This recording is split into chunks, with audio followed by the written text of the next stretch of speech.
well, hell, we're not going to let the establishment tell us that we can't make jokes. So I said this. There's been an awful lot of talk about whether I would or would not even rape Jess Phillips. I've been in a lot of trouble for my hardline stance of not even raping her. I suppose with enough pressure I might cave. But let's be honest, nobody's got that much beer. Obvious jokes. Now, I would say that that was an obvious joke, made at the expense of the media, who keep going on about the fact that I wouldn't even rape Jess Phillips. This came from a video entitled British Politics in 2019, because apparently this is the only thing we can talk about at this point. It has 238,438 views at time of recording, with 29,000 upvotes and 457 downvotes. The description reads, I disavow my own jokes. Listen, BuzzFeed, it's a roast, not a dick. Don't take it so hard. Category of comedy. And the top pinned comment is by Mike Ash. Obvious bait. I can't wait to see them fall over each other to take it. Well, Mike, it only took 1 week. UKIP candidate Carl Benjamin has talked again about raping Labour MP Jess Phillips, and now she wants action. You mean made a joke? I made a joke in a comedic video, a video that was obvious satire. It's full of other satirical jokes with the description of, I disavow this joke. This is a joke, BuzzFeed. It's listed in the category of comedy, and BuzzFeed frame it as talked again. No Mark DiStefano and Hannah Al-Othman. They're fucking propagandists.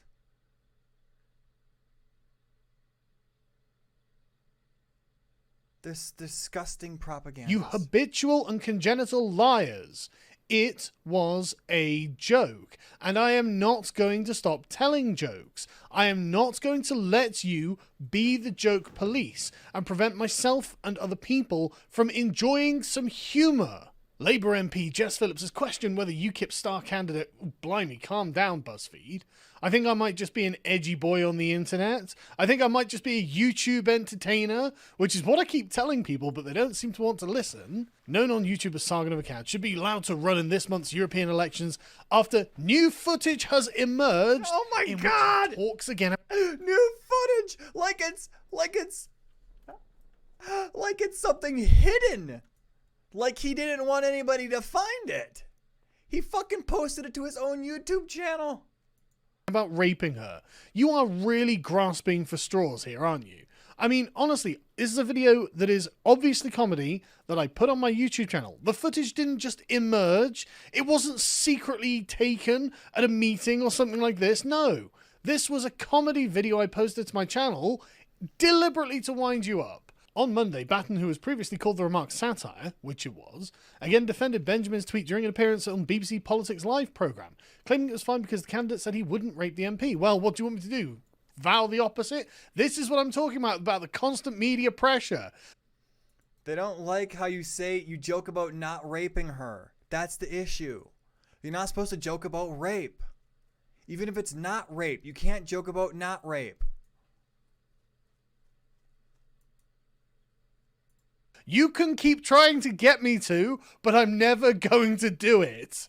But the thing is, he said again, he said again, stop it. Just let it go. Why don't you actually care about what we will do politically? Why don't you actually care about any of our actual manifesto This is how you Donald Trump any them. of the principles by which we operate? UKIP is the last party that is actually going to defend free speech and comedy. They are the only people who are prepared to do it.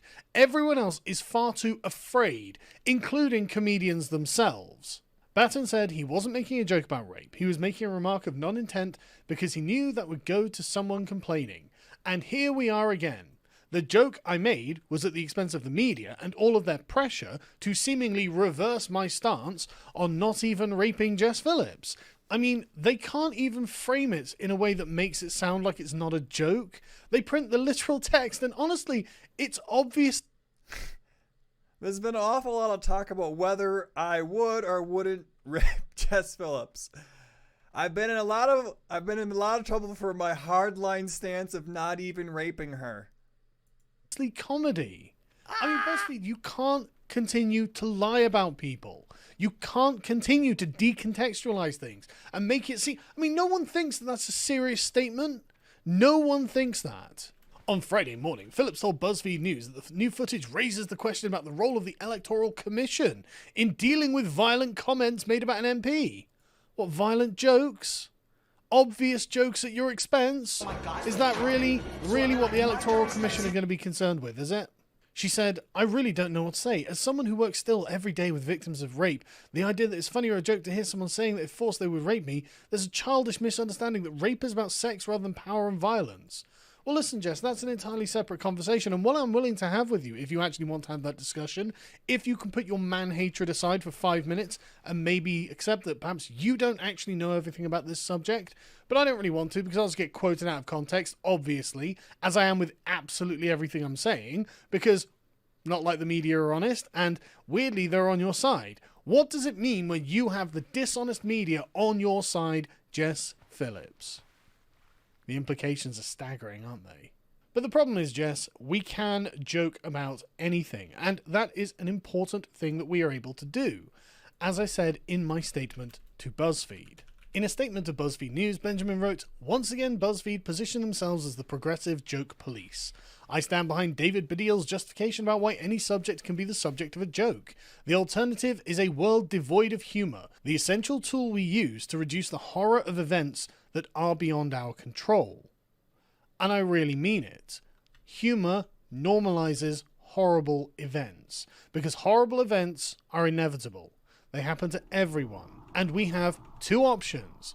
We can either run and hide and never speak of such a thing and pretend that it'll never happen to us up until the day that it does, or we can stare it in the face and say, we are not afraid of you. In fact, we are so not afraid of you, we are going to laugh at you. This will not break us. BuzzFeed want you to be afraid. They want you to run and hide. So does Jess Phillips. I want you to stand up and stare these things in the face and say, not today. These are the choices you have. Choose wisely. Of course, David Baddiel, the man who originally defended making rape jokes, has decided, oh no, actually, he doesn't defend making rape jokes. This is what he said on Twitter. Interesting. I wonder what justification that might be. If it's this one, he hasn't read it very closely. This is what he previously said. Of course, we're also dealing with another issue here, which is the category error that people who wish to be outraged on social media make around comedy and subject matter. That's where people go with jokes. Is it acceptable, it is asked in hushed tones, to tell a joke about dementia or cancer or rape or race or the Holocaust? But you can always, because the subject isn't key. You certainly can tell a hateful, mean joke about all of these subjects, or you can tell one which satirizes attitudes to that subject, or one which makes the victims feel less alone, or one which can be interpreted in any number of other ways, but what it means depending on the telling, which means the context, the delivery, the stories told, the words themselves, even the word order. I totally agree with you, David. I was not actually making a joke about Jess Phillips. I was making a joke about the media obsessing over a 4-year-old tweet. This is not about Jess Phillips at all. Why the media keep running this in her face is beyond me. Jess, I'm sorry they keep bringing this up, love. I don't want to talk about that old tweet either, as much as I'm sure you don't. We are supposed to be able to joke about dark things. Don't balk when this conviction is put to the test. We have to be free to make these kinds of jokes. It might seem easy or sensible or safe or gratifying. When in the eye of the storm, when in the teeth of the gale, of the media shitstorm, that they like to drum up to whip you all back into line to say, well, okay, yeah, no, I disavow my own statements about defending rape jokes. I, David Baddiel, am never going to make these kind of jokes again. And so on, and so on, and so on, until your career is fucking over, David. We must be free to make jokes. I don't know how much more clear I can make that. Man. And no amount of pathetic, limp-wristed virtue signaling on your part is going to change the fact that I'm using your defense by which to do it. Man up and own what you believe, you bloody coward. And just in case you're thinking, well, maybe David Baddiel's the media keep running this in her face, is beyond me. Jess, I'm sorry they keep bringing this up, love. I don't want to talk about that old tweet either, as much as I'm sure you don't. We are supposed to be able to joke about dark things. Don't balk when this conviction is put to the test. We have to be free to make these kinds of jokes. It might seem easy or sensible or safe or gratifying. When in the eye of the storm, when in the teeth of the gale, of the media shitstorm, that they like to drum up to whip you all back into line to say, well, okay, yeah, no, I disavow my own statements about defending rape jokes. I, David Baddiel, am never going to make these kind of jokes again. And so on, and so on, and so on, until your career is fucking over, David. We must be free to make jokes. I don't know how much more clear I can make that, and no amount of pathetic, limp-wristed virtue signaling on your part is going to change the fact that I'm using your defense by which to do it. Man up and own what you believe, you bloody coward. And just in case you're thinking, well, maybe David Baddiel's defense just isn't strong enough, well, I'll go for Ricky Gervais's defense, shall I? Ricky Gervais said, is there any subject you shouldn't joke about? Is no less ridiculous a question than, is there any subject you shouldn't talk about? Offense often occurs when people mistake the subject of a joke with the actual target. They're not always the same. And in this case, they're certainly not. Jess Phillips is totally ancillary to this joke. He ends with, all jokes should be banned in case anyone is offended. Discuss. And that's where we'll end up. That is where we will end up. Now, if you guys want to stop being such clowns in the media and actually, oh, I don't know, talk to me. Actually talk to me about my ideas. Why I am running, what I am trying to achieve. The conversations that we are trying to mainstream here that actually need to be spoken about regarding free speech and the defense of comedy, then maybe we can have that conversation. But not until you get past the fact that I make jokes about things I find dark and comical, and I am free to do that. It is not against YouTube's terms of service, it's not against Facebook's terms of service, or any of their other terms of service. It's not hate speech, it's not illegal. I am allowed to make jokes. Just like Ricky Gervais, just like David Baddiel, just like Frankie Boyle, just like Jimmy Carr, just like all of these other offensive comedians. Just because my medium is social media and theirs happens to be on TV does not give them some kind of special license that I'm not entitled to as well. TV license. This is something that we should all be free to do. Now you can say, well, hey, there's a time and place, there's a context. I agree. I didn't go up to a face and say it to it, did I? I didn't even go up to BuzzFeed's face and say it to them, even though that would have been a lot funnier. I did it on my channel, which has got the tone and tenor of a late night comedy show. Quite edgy, quite spicy, interesting and fun, and we talk about politics, and we make jokes about the things that are going on to save ourselves from crying at the absolute state that the current political environment is in, because my God, have we not seen how much of a state it is? Honestly, it really is all I can do to make jokes and prevent myself from absolutely breaking down in tears at the way the world is going at the moment. So anyway, I will be in Bridgewater tomorrow from midday to talk to people on the street. Anyone who wishes to have a conversation with me about any subject, you're free to come down and I will be happily engaging with absolutely anyone who wants to talk about any subject at all. And of course, if you're in the United Kingdom, please do register to vote on the 23rd of May. Naturally, I'd like you to vote UKIP. We are the only party who is actually fighting for Brexit, individual rights, free speech, neutral and accountable institutions, and a digital Bill of Rights. We are the only party who opposes censorship. We are the only party who has the fortitude to stand up to the dirty, dirty smear merchants in the mainstream media. Speaking of dirty, dirty smear merchants, after many, many, many requests, I got a t-shirt done. And I'm really, really, really happy with this design. So if you would like to get a Dirty, Dirty Smear Merchants t-shirt, please feel free to visit the Teespring link in the description or link in the comments where you can get one until Tuesday. I like to give them a kind of like prestige because there's a time and a place to buy these t-shirts and you won't be able to just buy them anywhere else, anytime else. And I don't tend to do repeat runs or anything like that because I'm not really looking for the money here. I think it's nice to own a little piece of what we're doing, isn't it? I'll probably have to get one of these myself because I really like this design. And it would be really good if I am doing any more interviews to be able to have that on my t-shirt. But, right, so yeah, links in the description. And thank you, BuzzFeed, for being such predictable goons. You can keep going on about the fact that I tell jokes if you like, and I warn you now, I'm probably going to tell jokes in the future. Although the law under discussion has been on the statute book for over 25 years, it is indicative of a culture that has taken hold of the programs of successive governments, that with the reasonable and well-intentioned ambition to contain obnoxious elements in society, has created a society of an extraordinarily authoritarian and controlling nature. That is what you might call the new intolerance, a new but intense desire to gag uncomfortable voices of dissent.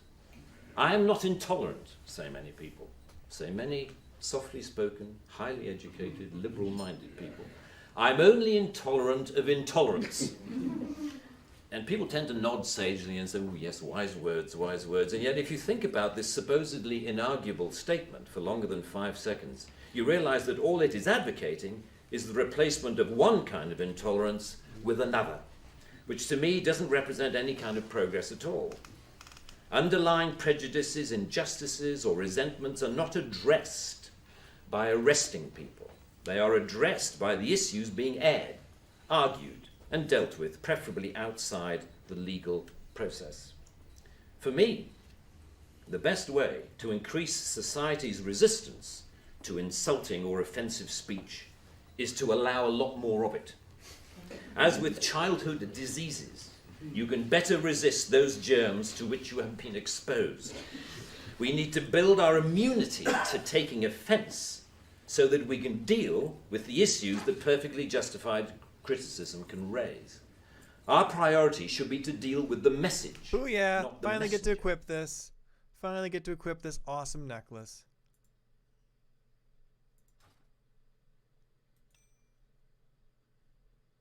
Oh yeah.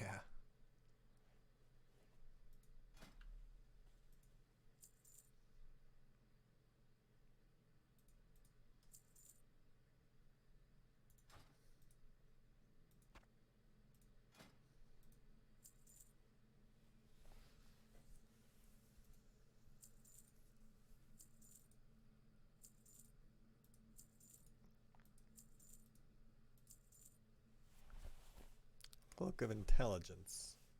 Somebody might want that.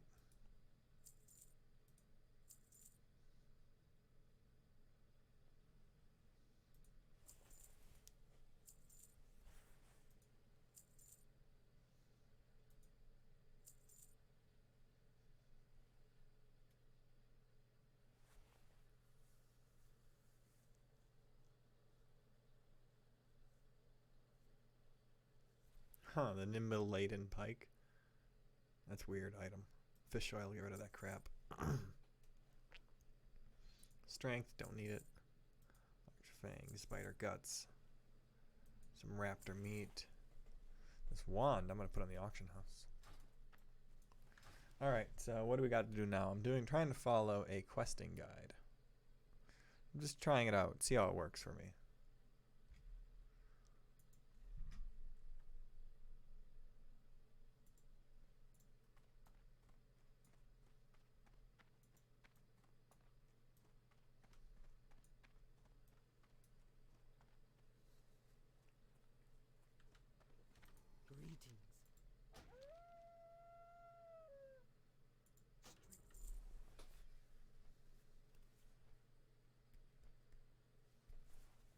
So we're level 39 now. Holler.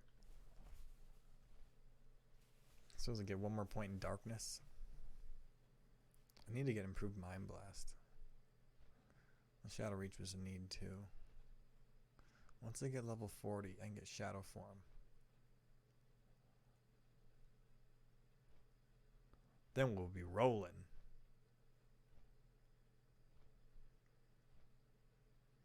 %2 more damage. Or less resist. People still resist my shit? I think they do.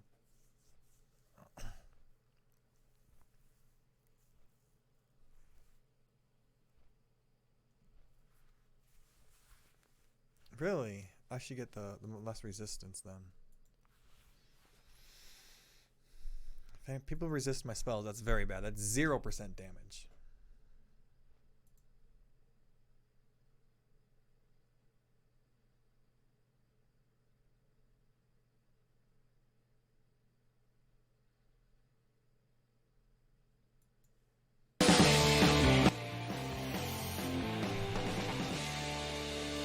What's your boy Tuk Tuk say? Good evening and welcome to Tucker Carlson Tonight. As Washington fusses over the Russia hoax for a third year in a row, a lot of other things are happening that don't get the attention they deserve. For example, the big tech companies have launched their fiercest attack yet on your right as an American to follow your conscience and to say what you believe.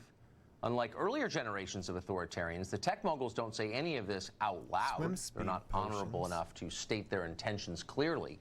Instead, they drape censorship in the soothing banality of HR department cliches. Listen here to Mark Zuckerberg explain that the death of free speech in America is actually a really positive thing that we all need to get behind. We're taking a more proactive role and making sure that all of our partners and developers use our services for good. We're very focused on making sure that our recommendations and discovery surfaces aren't highlighting groups where people are repeatedly sharing misinformation or harmful content, and we're working hard. But I'm watching a video if it's worth to upgrade it. Okay. That's cool. I think it might be because it's the same price every month. If you're renting it anyway, why not pay for a newer model, right? I mean, you're all like, oh, I want to transfer everything, but I don't mind that. I like doing that. So apparently I'm going to set my Hearthstone here in this town. Nice. Oh my god. Holy moly, I'm making money. Oh my god. I've never made so much money before in my life. Holy crap-a-lola. Yeah, people are willing to pay 75 cents for pieces of paper, I guess. Damn.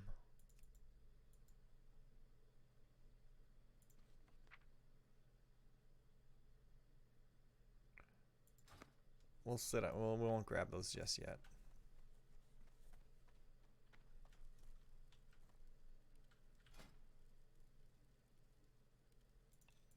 Wait, what the fuck is this? When did this drop?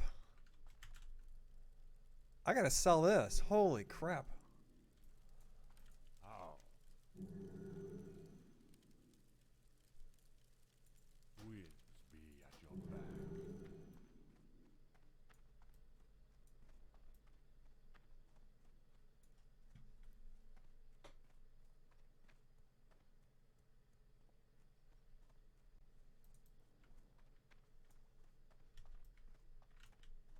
What you want?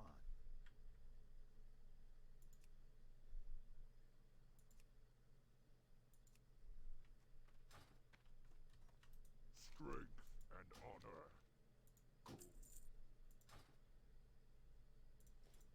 honor. To completely remove groups if they exist primarily to violate our policies or do things that are dangerous.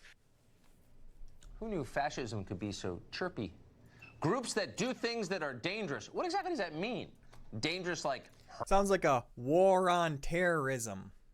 Whatever that means. hurting other people? Or dangerous as in saying things that Mark Zuckerberg doesn't like or considers bad for business? Well, yesterday we found out Facebook released its latest enemies list. Alex Jones, Milo Yiannopoulos, Paul Joseph Watson, Louis Farrakhan, Laura Loomer, all of them were designated dangerous individuals and banned from Facebook and from its subsidiary Instagram. Alex Jones's company InfoWars was banned as well and described as a dangerous organization. Didn't explain exactly how. How dangerous is InfoWars? Well, Facebook believes it's so dangerous. Invite Alex Jones on the fucking show. Come on. Be the fucking dude. Be the man. I believe in you.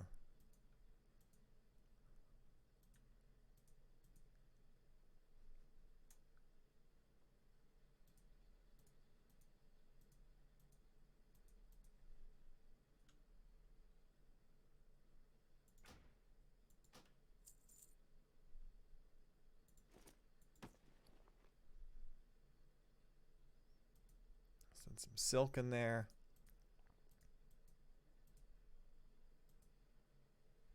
Wait, what was that one? Spirit and stamina. Cloth? Disenchant it. No one's gonna buy that.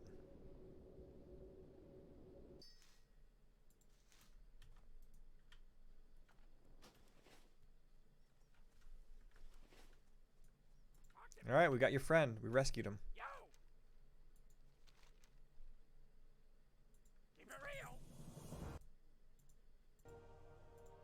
You can be banned from using the platform, Facebook, just for sharing its content unless you simultaneously denounce it. Let that penetrate for just one moment. Think about it just for a second. Mark Zuckerberg is not simply censoring opinions. He's prescribing which political opinions you're allowed to have, which conversations all of us in this country can have about America. Keep in mind that nobody voted for Mark Zuckerberg. He's 34 years old. He's completely cut off from reality. He's worth $72 billion. And yet he can single-handedly make our First Amendment irrelevant after 250 years. Nice. Here's the most amazing thing of all. Our media think that's great. Now, journalists are supposed to defend free speech. You would think that was their job, since they make a living from it. But when corporate America issues an order, when Mark Zuckerberg says jump, their question is, how high, Mr. Zuckerberg? Listen to them celebrate Mark Zuckerberg and sell you out completely. Why are they doing this now? Well, it's a good question as to why they waited this long, but yes. they waited this long. Holy crap, MSNBC. There were more fascists than I thought. Exactly. Yeah. I mean, so Alex Jones has been banned from Facebook for a long period of time, but now they banned him. They banned his little underling, Paul Joseph Watson. Now that they kicked them off the platform, that's great for now, but it doesn't roll back the clock. Well, you have also excesses in the First Amendment and the Second Amendment right now. You know, I don't think that the forefathers said, well, you can say, you know, all sorts of hateful things and spread it around the world, literally spread it through the internet. I have no issue with it at all. I want them shut down. I want them silenced. I want them muted. I think they are horrible for our society. I want them shut down. I want them silenced. I want them muted. But don't worry. These people aren't terrifying or anything. Don't kid yourself. It's not just Alex Jones they want silenced, muted, shut down.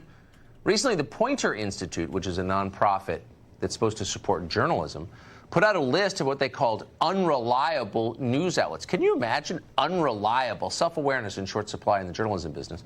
But Poynter crafted this list with the help of the Southern Poverty Law Center. So you can imagine who made the list. The Washington Free Beacon, the Daily Caller, the Daily Signal, the Washington Examiner, basically everyone who's not CNN or MSNBC or precisely aligned with their politics. Poynter called for advertisers to blacklist and therefore bankrupt these news outlets, crush them. Their fellow progressives applauded. As far as they're concerned, this is total war. What we're watching now in real time is this country become unfree.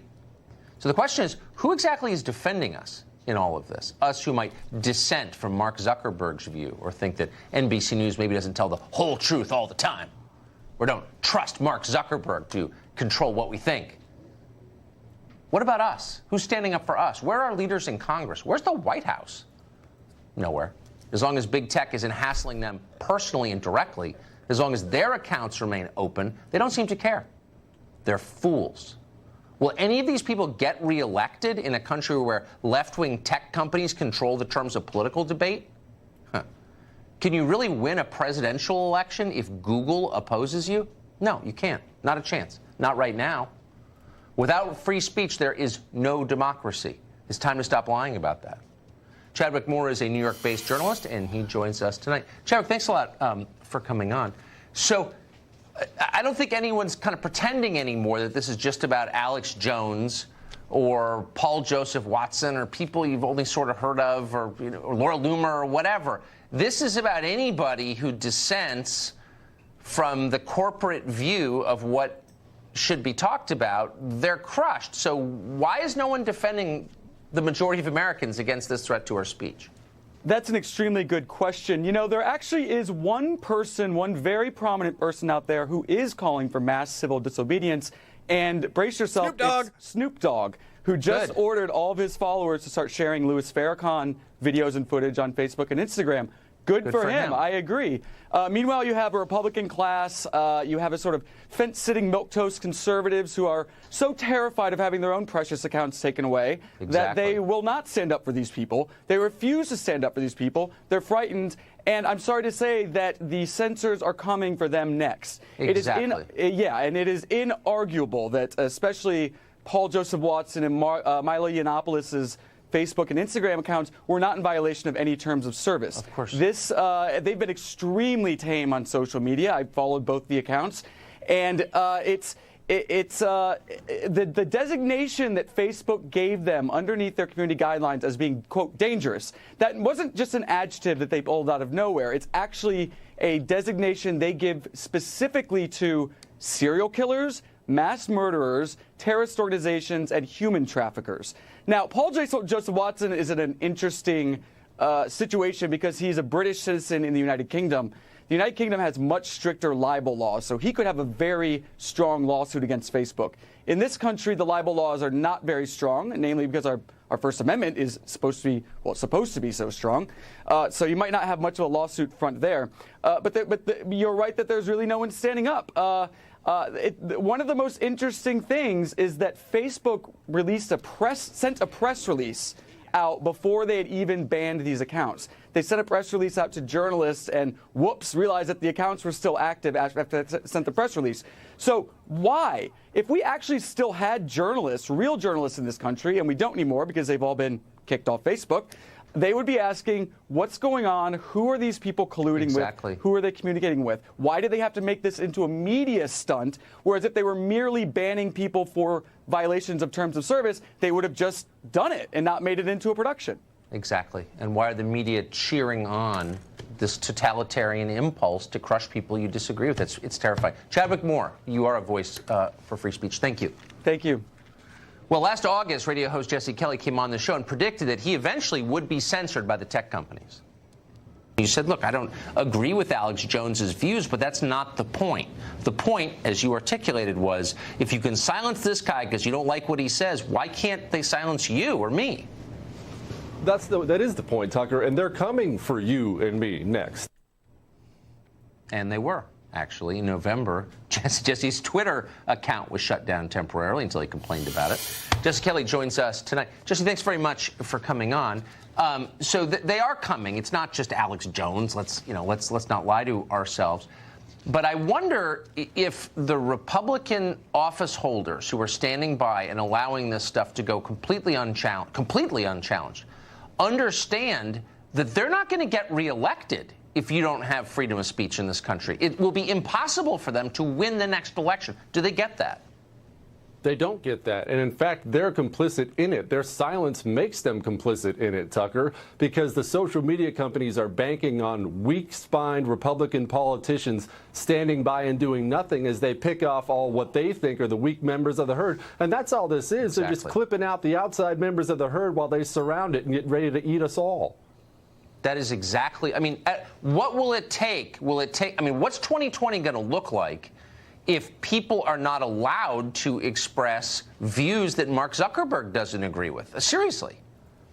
It's going to take politicians losing their job. And frankly, it should take media people losing their job. What we need is a media outcry. And as you pointed out at the beginning of the show, they're sitting there clapping like a bunch of seals every time this happens. But conservatives have to wake up and realize you cannot only rely on social media now. They hate you. They want you removed. If you rely only on social media as a conservative for your career, you're going to be wiped out. Soon your career won't be worth as much as the price of a WNBA ticket.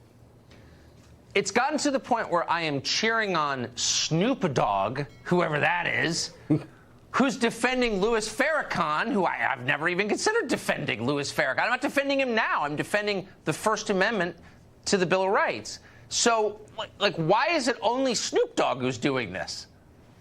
I am defending him, Tucker. Well, Louis Farrakhan's a worthless scumbag. I'm not denying that. But he's somebody who should be allowed to speak. And we shouldn't be afraid of hearing him speak. Why would we be afraid for somebody we don't like to speak? He can compare his ideas with my ideas and let the best man win. And it's not as if he's inciting some massive movement now. He's not politically relevant. Louis Farrakhan's political views are worth as much as his favorite kosher foods cookbook.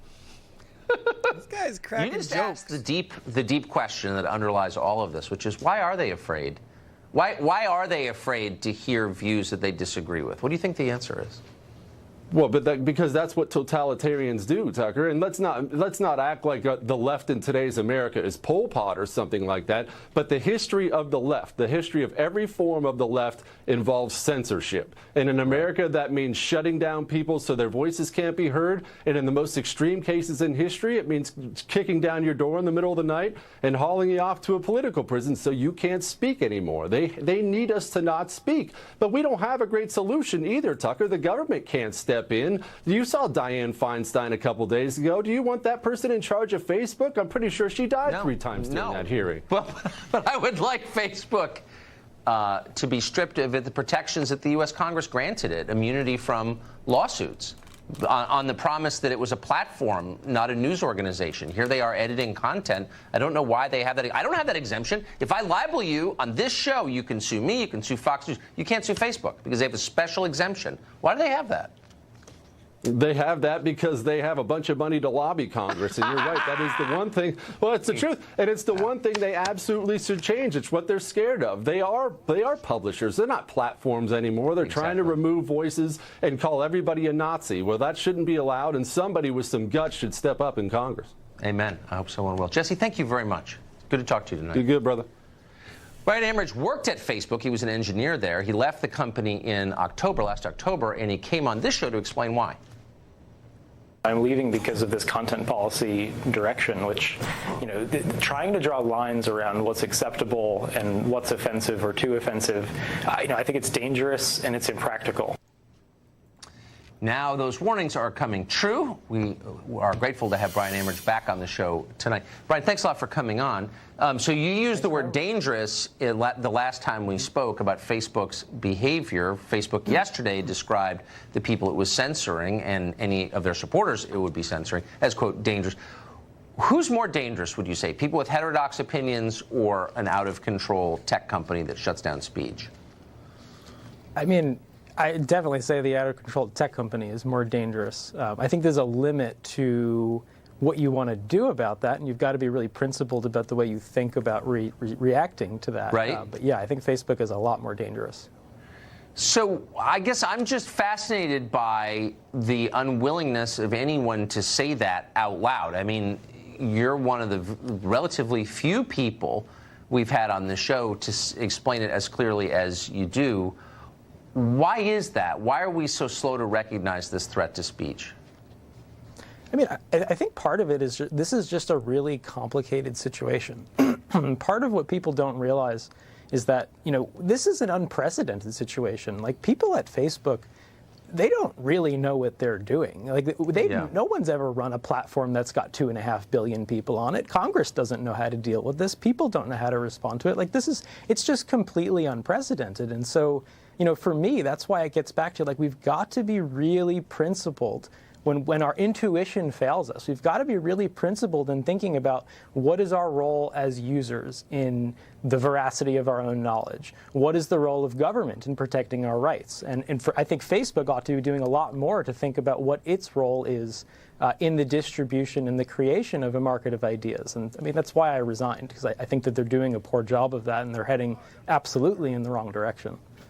They don't seem to perceive threats, like real threats to, for example, they seem to find Alex Jones a greater threat than the fascist government of China. How could one seem, no, I'm serious.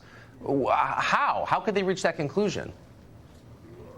I mean, I don't think I have any answer to that question. I think on one side, the demographics of the company lend itself to just having an incredibly left-leaning perspective, not because there's some sort of explicit bias and they're trying for that to be the case, but just the demographics of the company mean that they don't even have non-left-leaning perspective in the room when they're making these decisions. I mean, I think that was a big part of it, which is why I wrote the note that I did, that people who don't share those perspectives need to be encouraged to speak out about them when they disagree with where the company is going. Right. I mean, you wrote a powerful plea for diversity and were ignored. We'll add that to the list of deep ironies of 2019. Brian, thank you for coming on. I hope you'll come back. Absolutely. Thanks for having me, Tucker. Thanks. Well, a lot of things that are obvious are the ones that are denied. In fact, the more vehemently denied they are, the more obvious they tend to be. Add to that list the fact that the federal government, the Obama administration, did in fact spy on Donald Trump's presidential campaign. The truth is coming out in stages, some after the break. The president is confident he was spied on during the last election. He thinks... I gotta find something more interesting. People don't want to watch fucking Fox News. I get it, okay? I can hear the audience. Let's watch Bob Ross instead. Hi, welcome back. This will get my glad you fucking could channel join me hard today because it's a copyright strike, fantastic though. day here. I'm doing this for and you. I hope it is wherever you're at. I do love some Bob Ross. Tell you Oh, what, let's do a fantastic never little mind. painting I'm not a together. fucking clown. And let's start out. I did having do a all the Bob colors Ross across the painting, screen that you need to paint along with me, and they'll come out right down Not there. very good. Okay. They come out in the same order that I have them on the palette, starting with the white, working around. Phthalo But when you set your palette up, you do it any way that's comfortable for you. Let me show you what I've got done up here. Got standard old pre-stretched canvas, and I've put a little contact paper cutout up here. This is just contact paper you buy at the hardware store or something. I've stuck that on, and then I've painted the center here with black gesso. Just a nice thin coat of black gesso. Allowed that to dry completely. Once that's dry, then we've added some transparent colors, and I'll tell you what colors I've added because I thought today we'd do a little sunset. And right across here, I put Indian yellow. And Indian yellow is a transparent yellow, so it works very well. You may get a little greenish hue when you put it on, but don't worry about it. As soon as we add some color, it'll pop right. I'm gonna get copyright striked. Everyone's gonna take down this channel.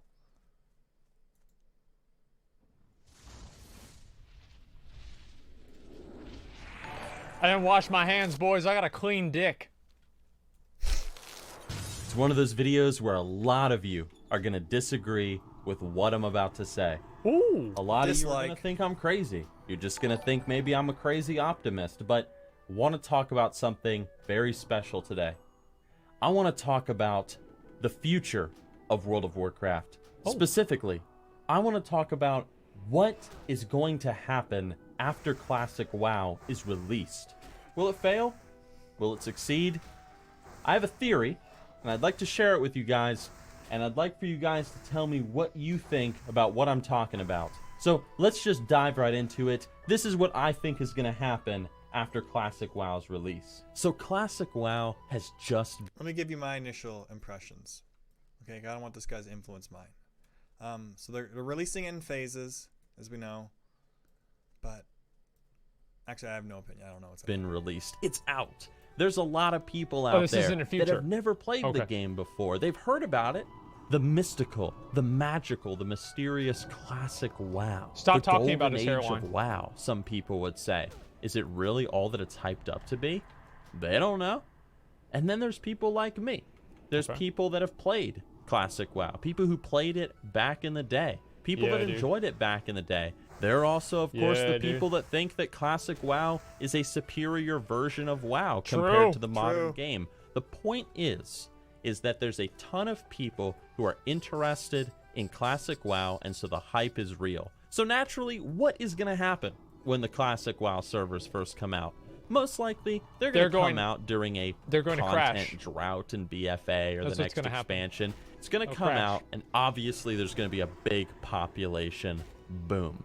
There's going to be a lot of people playing. Everybody from Billy and his mom and his grandma are going to hop on that server, and they're going to make undead rogues and run around, and they're going to be killing dusk bats and killing ghouls and whatnot, and they're going to be having a good time. But ultimately, guys, it's inevitable. The truth is that if somebody, like, let's say, Billy, is so used to Battle for Azeroth, because that's most likely when Classic would come out, he's so used to the quick-paced, hand-holding, instant gratification-ness of BFA. Now, that's not me insulting BFA. I'm having a lot of fun with BFA.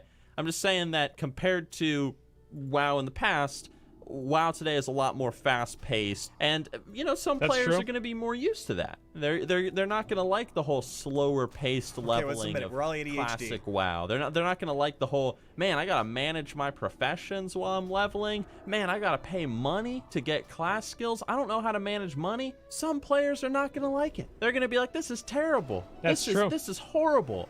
That guy Nixium, man, Fuck that guy. He didn't know what he was talking about. Wow. People back in 2004, stupid. I'm going back to BFA. It's going to happen. People are going to go, they're going to play it, they're going to give it a try, and they're going to be like, this isn't very good. That's very, and they're going to quit. So what's going to happen with the population?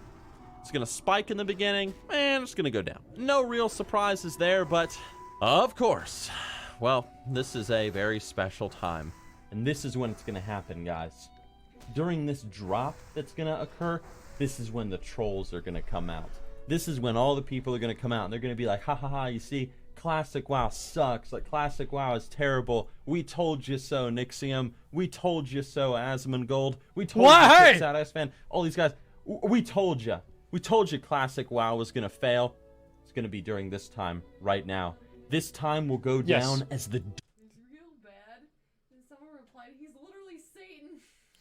dark times. The dark time of Classic WoW. When everything seems like it's going downhill. I love the dramatization. But then, something's going to happen. We're going to get a lot of crap. Okay? People like me, all you guys that you like Classic, you think it's great or something, this is the time when you are going to get a lot of crap. The population is going to be declining. People are going to be like, man, like you, right there, you, the guy that likes Classic that's watching this, man, you're stupid. Like, how could you like this terrible, slow-paced, like, crappy, low-graphical game? How could you like this? You're crazy. The trolls are going to crawl out from the woodwork, man. They're going to come, and they're going to be spitting some fire. But ultimately, what's going to happen? The population is going to stabilize. It's going to go down, it's going to do this, and it's going to flatten out. You know, it's going to just be kind of doing one of these numbers. People are going to be trying it. People are going to be quitting. You know, whatever. It's just going to stabilize at who knows how many people. But obviously, it'll probably be like a fifth or something of the players like playing 500K Modern to 2 WoW. mil. We will see. But the point is, it's significantly less. So this is how things will be for a while, I think. People will be leveling up. They'll be getting to level 60. They'll be doing their Onyxia runs, Molten Core, new raids will be coming out, whatever, Encourage. I mean, whatever. We'll see what Blizzard does.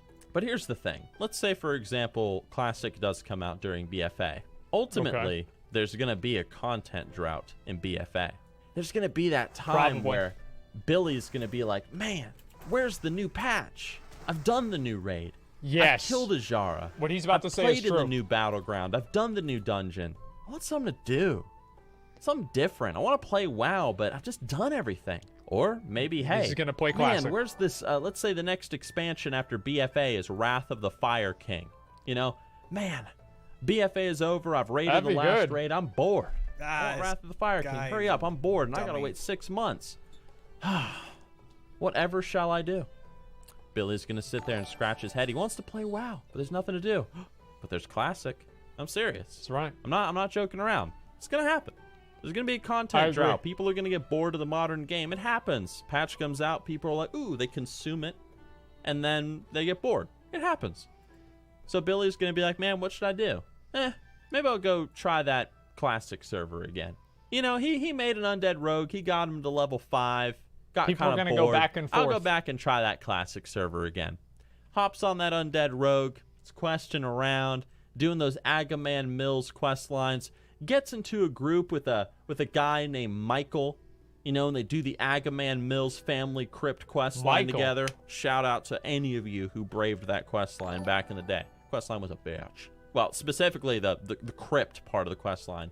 Dude, PTSD, man. Anyway, the point is, he gets in a group with a guy named Michael. They have a good time, you know, whatever. This is fun. You know, Billy gets to level 10. He gets that rogue to level 10. Gets Billy's that first popping off. Quest. Gets his dual wielding. Eventually, he's able to brew poisons. It's a little bit more tedious, but it's a lot more immersive. It's more RPG-ish, you know what I mean? Then he hits, I don't know, maybe around level 15 or 18 or something. Then he does his first dungeon. Maybe he does Wailing Caverns first. And, you know, he's doing it with a group, and they're having a good time, and they're talking to each other like, hey, you know, do you like Classic? Did you play back in the day? What do you think so far? Blah, blah, blah. They're chatting it up. Point is, you know, he's having a good time. He's playing Classic. A lot of people that are going to quit in the beginning, they're going to have commitments to the main game. They're in guilds, you know, they don't want to waste time leveling a side character. They want to focus on their main character in BFA, whatever. But the point is, they're going to go try out Classic. They're going to have fun getting involved with the community, socializing, grouping up with people to conquer quests and stuff. And there's going to be a constant little trickle of players coming in from regular, or not regular, but modern WoW that want to try out Classic. They're giving it a chance. So it's a nice little trickle. It'll go both So ways, too. Billy will not be alone with his level 5 Undead Rogue. And this is where the magic of Classic WoW lies. Yes. It's the community building. It's the That's social what mattered. aspect of the game. Not It's the something gameplay. that people like me and many other YouTubers and veterans that played back in the day talk about. YouTubers. Classic WoW forced you to interact with people. Which it was good. encouraged you to make friends. Hell, you couldn't get very far in Classic WoW without making some friends. Even my And I mom know had to there's make people friends. out there that say, but Nixium, I don't want to talk to anybody. I don't want to socialize with people.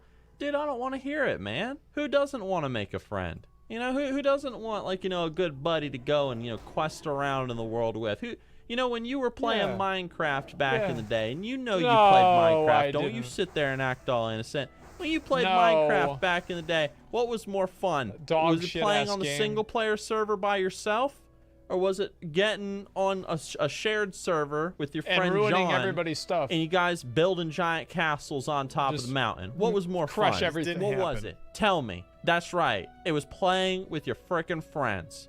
Obviously, No playing with your friends. friends is more fun. It's addicting. It's fun. It's what gets you into the game in a way that a single-player game can't offer. It's the magic of an MMORPG. The magic of and other people. Classic WoW captured that perfectly. It's- Billy, the level 5 rogue, within 10 or 15 levels, he's going to meet people. He's going to make friends. He's going to have people and guildmates that he's going to log in, and they're going to be like, hey, Billy, what's up, man? He's like, oh, hey, guys, just got back from the grocery store. Just going to play for an hour, and then I got to go back to BFA and do my raid or whatever. Point is, Billy's going to have a lot of fun. And ultimately, I think that Billy's going to get addicted to the game. He's going to get addicted to Classic. And then he'll He's ruin going to his give it a life. try, just like a lot of us Yes. did back in 2004, He'll lose his job, 2005. his He's going to give it a girlfriend. try. He's going to be like, I don't His know if I life like prospects this game. will change. He's going to give it a try, and he's going to get And he'll hooked. be an AQ There's a raider. reason why Classic WoW was such a AQ big raider. freaking success back in the day. That's right. Because it was a good game. It was a fantastic game. Fantastic. And if you give it a proper try and you level up a little bit, and you do your first dungeon and whatnot, I think you'll see what I'm talking about. So what's going to happen next? The population is going to start climbing. People are going to get bored of the modern game, That's and they're going to big. go try out Classic. People are not going to like the new raid. People are going to have nothing to do. They want to try something different. They're going to see their favorite YouTubers. Like, let's say Who's gonna use me? YouTuber number 7. He releases this That's me. cool PvP video of Terran Mill versus South Shore. And the guy, you know, Billy, he's going to look at this video and say, wow, that's really cool. I wish I was there doing this sort of stuff. And then he's going to get on the server and he's going to Then want to he do it does it. too. It's going to inspire him. Whatever. Yes. People are going to try it. People are going to get hooked on it. And people are going to stick around. And ultimately, here's what I think is going to happen in the end. There's going to be a spike. There's going to be a drop. The population's going to stabilize. Yes. But when that content drought happens on Modern WoW or whatever, the population's going to start climbing. And it's going to keep climbing. And ultimately, and I say this, I'm being dead serious. Ultimately, I seriously think, give it some time, guarantee that the population of the legacy servers is going to be bigger than the population of the modern WoW servers. Now, before you comment, before you think that that's me, like, spitting on the modern game or something, because, you know, I'm not trying to say that. You know, don't twist what I'm saying. The modern game is great. I've had a ton of fun with BFA. Go back, look at Why my you previous always videos. I've been lying? praising BFA. It's Stop fun. I'm having a lying, great yeah. time. But Classic WoW just has a very addictive element to it. Classic WoW just is just a really well put Nixium together knows what's game. up. I just Idiot, see a he lot of died. people are going to get hooked to it, just like people did back in 2004, 2005, whenever people started. I just see that happening all over again. It's going to be fun. And if Blizzard provides progressive legacy, the ability to then move into Burning Crusade, Wrath of the Lich King, whatever, I think the population is just going to keep climbing. I And would like I that, don't see dude. why Blizzard wouldn't do that. So Oh, yeah. that's what I think, guys. What I know even is going to happen when the Classic WoW servers come out. That could be wrong, but we'll see. So that's it, guys. Those are my thoughts. That is what I think is going to happen when Classic WoW comes out. I know some of you guys are going to completely 150,000% disagree. That's a big Perfectly percent. fine, man. We don't know what's going to happen, but I'm confident. I do. I'm confident for Classic. I'm confident in the community.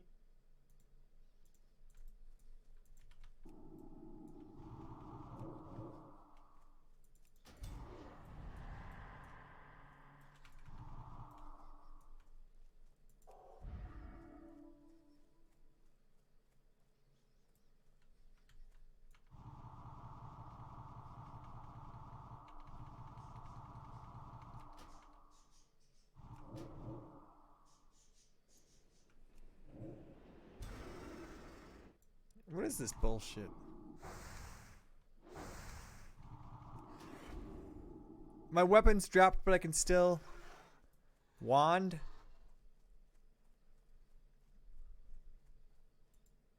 My judgments based on experience, based on how you have behaved in the past, and based on that, where have I ever been conclude- dishonest?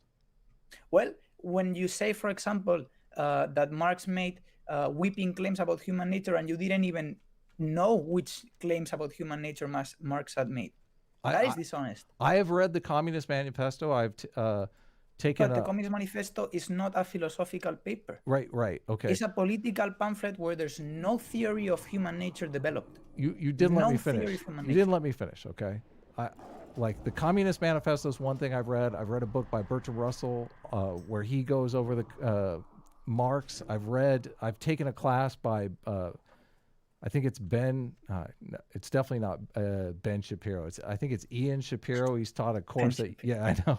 Imagine that. I think it's Ian Shapiro. There's an online course about the moral foundations of politics. I've listened to that Is whole it a entire Yale course multiple times. So, I mean, it's a Yale course. So, Yeah, I think I so know I'm which one not you're doing. completely. I've made Marxist videos. Don't I've be made a gay. video on Marx. I think I showed it to you. I'm not sure if you watched it or not. Yeah. Where I Yeah, I did. understand. You know, I understand Marx fairly well in my estimation. Probably not in your estimation. Fairly well. But you're saying you're making the claim that if I don't understand Marx in the same way that you understand Marx, that I'm No. dishonest. And I could easily No, make that that's- claim about you. Since you don't understand Marx the way I understand Marx, you are being dishonest. See, that is not what I'm doing there. Well, what I'm saying what are you saying is, then? Dishonesty I'm implies saying intent. dishonesty implies intent, okay? But not at every single time you can say that someone is dishonest when they. I mean, you can behave dishonestly without intention. But Okay. that's not dishonesty. That's just and ignorance. here, I don't even want to judge whether you did it intentionally or not. But what you exhibited in your video, in almost all of your videos on Marx, was honesty. In your estimation, And I think I'm it happy could. to take that out, and I'm happy to take that away if you can prove to me that you are willing to correct yourself on those things that you were proven to be wrong, Well, first of all, which you haven't done yet. First of all, And you I don't deleted my believe. comment I don't believe you've proven me twice. wrong. So that there's that contention, okay? And if you're asking me to, We'll go into that now. okay, and if you're asking me to, We'll go into that now. you like, whether you're wrong or not. but do you understand the difference? First of all, I reached out to you. Like if I am wrong, I'm more than happy to be corrected. But you can't call somebody who's just flat out ignorant like dishonest. It's not fair. It's not remotely fair. Yes, if that person is behaving as if they are an expert on that which they are talking, and they're basically. When have I ever making claims- behaved as if I was an expert on any of this stuff? Well, on your video, you were behaving exactly. Yeah, I was expressing my own opinion about this stuff. I mean, I and you wasn't. can, I didn't. and you can do that. You can do that. But Well, according to you, I if can't you- do that without being dishonest. Like, do you understand what a no, box you that can- puts you into? you I can't even express my opinion without being accused of dishonesty. No, you can express your opinion, and I'm very happy, and that's why I'm speaking to you today. I'm very happy to hear you and to let you speak. But you obviously have the responsibility towards your viewers. You need to have some respect for them, and at least be informed of what you're talking about before you go on to make a video, giving the impression, at least giving the impression that you really understand what you're talking about, which you didn't do that. Well, I've had You didn't prepare. I've had several people come at me with the same line of attack as you, and I show them my first Marxist videos, and it completely turns them around, because they're like, okay, you understand Marx. Like, I have criticisms of Marx. If you technically take everything Marx says as gospel, and I take 50% of it as gospel, then I'm still in this uncomfortable situation where you're like, well, you're wrong, and you're not correcting yourself, and therefore you're dishonest. But I just, it's a fundamental difference, I think, of how these things are ironed out. It's not in good faith to call people dishonest. I mean, I'm here trying to find the truth. And I don't call people dishonest only when they behave repeatedly dishonestly. Right, in your estimation, okay, obviously. I mean, in my estimation, but I mean, there's obviously some truth to it. I mean, are you here willing to defend every single thing you said in your video? Yeah, sure. And if I'm wrong, I'm willing to correct the record by all means. Then, so then if that happens, I will take away my claim that you are dishonest. Well, ooh, you've structured this interaction. And when I say dishonest, I don't mean you're dishonest every single time that you open your mouth. When I mean that is, but do you understand? It's so absurd. You were dishonest. Do you understand how absurd this is? You're basically saying that if I don't agree with you, I am dishonest. Do you know how absurd that sounds? No. That's absolutely not what I'm saying. What I'm saying is, if you're going to make claims about a philosopher, that I don't agree with. If I'm going to make if my interpretation of Marx is different than yours, you're saying I'm dishonest. But who made you the god of Marx? Jesus, Victor. Listen, no one made me the god of Marx or anything. Okay. What I'm saying is, this is what I meant before the live stream, when I said that you exhibit some postmodern rhetoric when you say, well, everyone has their own interpretation of things. Who are you to criticize my interpretation of things? That's exactly the postmodern rhetoric that Jordan Peterson and you seem to not be agreeing with. But what I'm saying is, so let's move on to that. I think not all interpretations are equal. Let's move on. Equal. Let's move on. And I completely agree with you. So I'm not taking a postmodernist view. So what I'm saying is, the best interpretation is the one that's closest to what the author really meant. And when you say that he makes sweeping claims about human nature, and you don't even present those claims, and you pretend as if everyone knew what you were talking about, that is dishonest. And that is something that you shouldn't have done. So let's go. So before we move on to the don't read Marx thing, which that's where you're talking about the interpretations and my argument there. Before I lay out my argument there, let's go back to the original video, and you tell me where you think I got things incorrect. Yes. So here we're speaking about your not read Marx video, or about your original video? The original video, the Richard Wolff one. So, you had a fairly detailed critique, but I mean, it was yes. I don't know why I'm going to read that critique if like you're calling me dishonest, like from the get-go. I only call you dishonest. Listen, I only call you dishonest twice, at the beginning and towards the end. Exactly. But at the very beginning, like right. It's a 16-page in MLA format. It's a 16-page essay on you. I know. And the first line you get from it. And the first line is you're dishonest. I'm like, okay, obviously, I don't know. So this is one of the things that that really bothered me, because the only thing you got out of the entire essay was just, you call me dishonest, therefore I'm not gonna read your comment. I'm just gonna delete it. Which in fact, it was so long that I had to divide it in different comments, and I know you specifically target my comment because it was multiple comments, and I uploaded it twice. Oh really? Once it was on Jordan Peterson's comment box section. Okay. So you had to have seen it twice. I have no recollection of this. I saw the comment on it's on your video as well. Yes. And it's in your video. Mm-hmm. So But anyway, let's move on. And that's what my videos are about. Let's move on to where I got it wrong in the video, because you obviously made this 16-page comment, and out of respect for you, I've invited you here to air your grievances. And I'm very, very happy that you did this.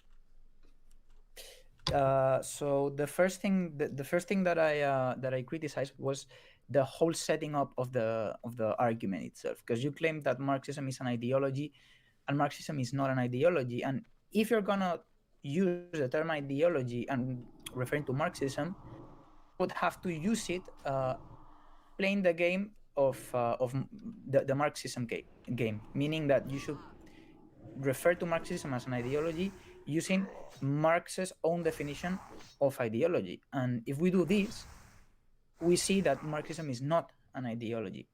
So what is your what's definition of ideology? A method. So the definition of ideology that I'm using, which is pretty standard, I would say that everyone in academia agrees with this definition, is a set of beliefs, norms, and practices that have the specific purpose of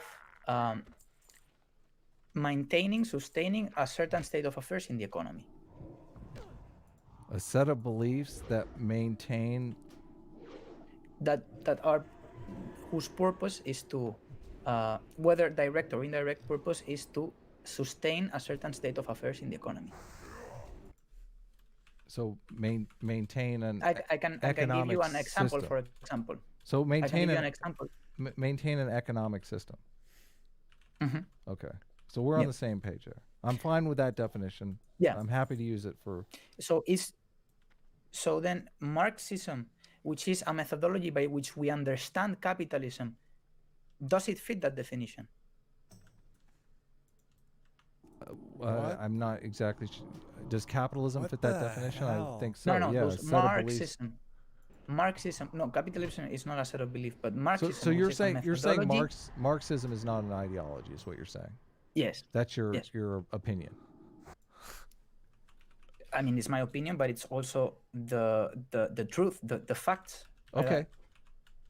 Marxism, it's by definition a methodology by which we understand social phenomena, specifically in capitalism.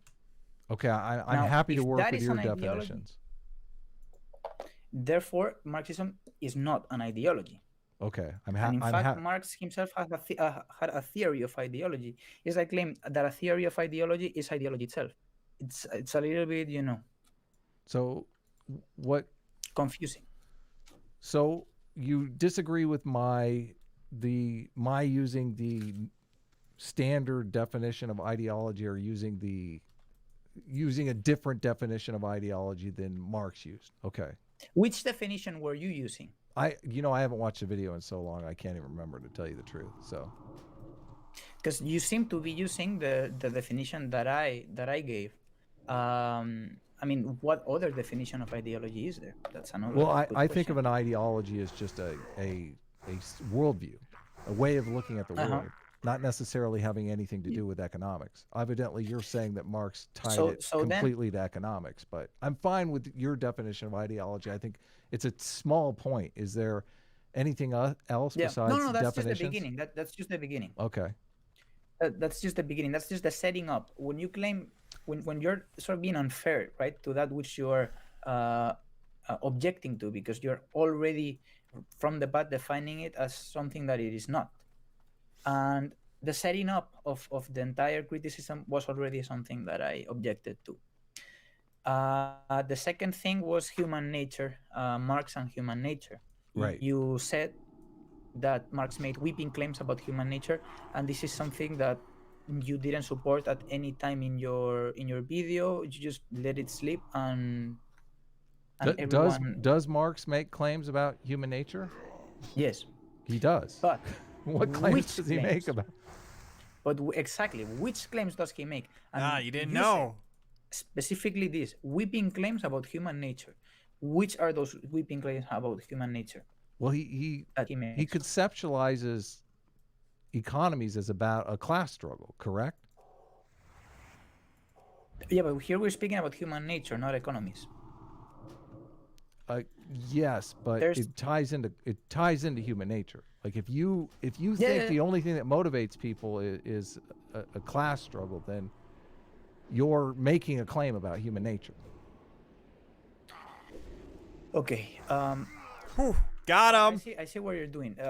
Where you're going, but here we're specifically talking about what is Marx's theory of human nature. Right. And beginning with class struggle is not really appropriate. So you have to begin. Let's dive in, just because I think it's relevant for where our conversation is going. This idea that I made a video recently saying if you're going to debate Marxists, which basically that's what I'm doing here, you don't need to read Marx, because you're going to be debating their interpretation of Marx, and your interpretation of Marx may not align with their interpretation. Yeah, but how can you have an interpretation of something that you haven't read? Well, I have read some Marx. I haven't read all of Marx. I've read. You have read some the Communist other Manifesto. Yes, and I've also. And that's do you only thing you've read. No. Are you aware of Bertrand Russell, the philosopher Bertrand Russell? Yes. Bertrand Russell wrote a book called The Proposed Road to Freedom, where he gives his interpretation. Outline Marxism. Yeah, I know. So I'm not only taking my interpretation of Marx into You're taking consideration. Bertrand Russell's. I'm and it's a taking very Bertrand respectable Russell's. one. Yeah, exactly. So I have that interpretation. I'm also taking Ian Shapiro's interpretation of Marx into consideration. Am I not? I've taken his course. Now I am taking your interpretation of Marxism into consideration as well. I doubt all of those interpretations are going to align. Since I am debating you, I think it's important to understand your interpretation of Marxism so I can argue against that. Okay, but listen. What do you think is more productive when you're studying someone's thought? To study him, or to study what other people said? You can't ask him to. I think it's more important. Which do you think is more useful? I think both are useful, but to begin with. Do you want me to answer the question? Yeah. I think it's important to have a broad understanding of the world through many authors so that you can battle whatever ideas they bring to the fold with those other realities, those other ways of looking at the world. And that's exactly my critique of Marxists. Marxists tend to read only Marx, and they think Marx has all the answers. There's other things that you can read, like the idea, like just the little claim that I made just now about how Marx is making a claim about human nature that I think is structurally untrue. I don't know if Marx, I would guess that Marx doesn't know that's structurally untrue since he's making the claim. But the other people, the other scientists, the other researchers that I've read prove that claim is untrue. But which claim are you talking about? The claim that life is best conceptualized as a class struggle between upper and lower classes. Yes, that may have been true in Marx's time. Now we have this huge thing called the middle class, right? Okay. So Marx, if we're talking about human nature, well, I wanted to be more specific about human nature, less on class struggle. Was Marx a psychologist? Did Marx No. know anything about psychology or human psychology? Did he study sociology? Marx didn't study sociology because sociology didn't exist per se at the time. He was one of the founders of sociology. He studied philosophy in Berlin, where he became very familiar with Hegel's philosophy, and already knowing Hegel, it's a major achievement, and you can already tell many things about human psychology from reading Hegel. Okay. And to be honest, I mean the field of psychology itself wasn't even developed at the time of Marx. So this is my argument. Which is why. Yeah, no. And so listen, Marx didn't conceptualize life only as a struggle between classes. He wasn't so simplistic, and he's very specific on this issue, not to be simplistic about human nature and about class struggle. Right. For him, class struggle is one of the mechanisms by which societies advanced. And right now, in our modern times, Marxist analysis of capitalism still holds very well, because there's still a clear class distinction. Because the middle class is not necessarily doesn't fits the middle class fits the category of proletariat or bourgeoisie according to Marx's definition. Meaning, Marx didn't distinguish people by how much money they had, but by how much economic power they have. And having money is not the same thing as having economic power, even though they're pretty related. So you see what I mean? We're drifting into your interpretation of Marx. No. Listen. Okay, so everyone has their own interpretation of things. Everyone has their own beliefs. But so you agree with me then? Yes. But if we're gonna look at things objectively, we need to set aside as many of our biases, of our own ideas, and get to the point of where we're going. That's how we do science. No, I agree. That's how science is done, right? I agree. If we want to make science about Marx, which is the best? What is the best thing to do? To go read him, which is what scholars do, or to go read what other people say? People who might, because I know you took a lot of your information from Jordan Peterson on Marx, and Jordan Peterson is clearly not an expert on Marx. So how do you think... Oh, that's boring. Well, again, what has Barr done exactly? Easy Sloth says, thanks, bro. Best Chank ape noises ever. Better than Crowder. Thank you, sir. Appreciate that. Oh, speaking of Crowder... There was the thing about his copyright strikes. So I looked into it. This is fascinating. What they're doing to Crowder is what they did to me, and why I can't archive videos from MSNBC and other corporate outlets. But they're doing it to a huge creator. Crowder has a ton of subs and it has a very large platform. But yeah, so what they did is, now the way when it happened to me, they didn't give me 3 strikes on one video. That's unique to his situation. But what they just did, where he sent a counter notification, and then they told him that they're rejecting it, because what they're supposed to do is send it to the claimant. And they said, we are YouTube, we are rejecting your counterclaim. And then you're out of luck. There's nothing you can do. And that's what they did with MSNBC and with The Atlantic with me, and now they're doing it with Steven Crowder. I do believe this is also similar to the tactic that CBS did with Razor Fist.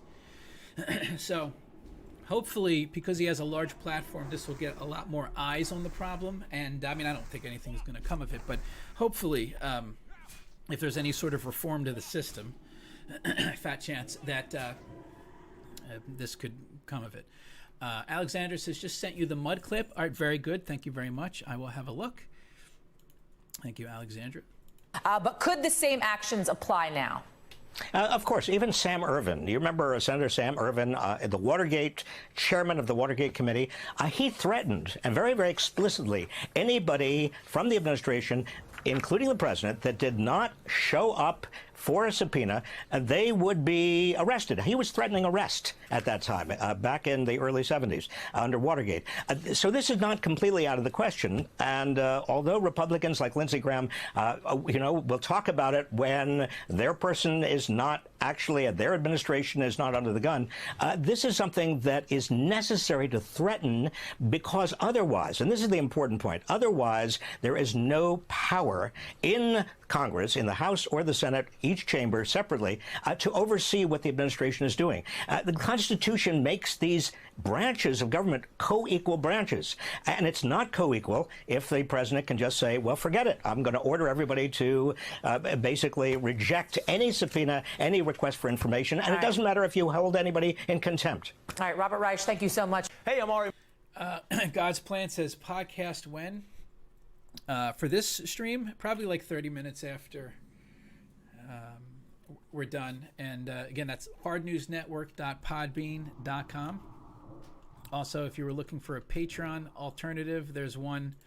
It's patreon.podbean.com/hardnewsnetwork.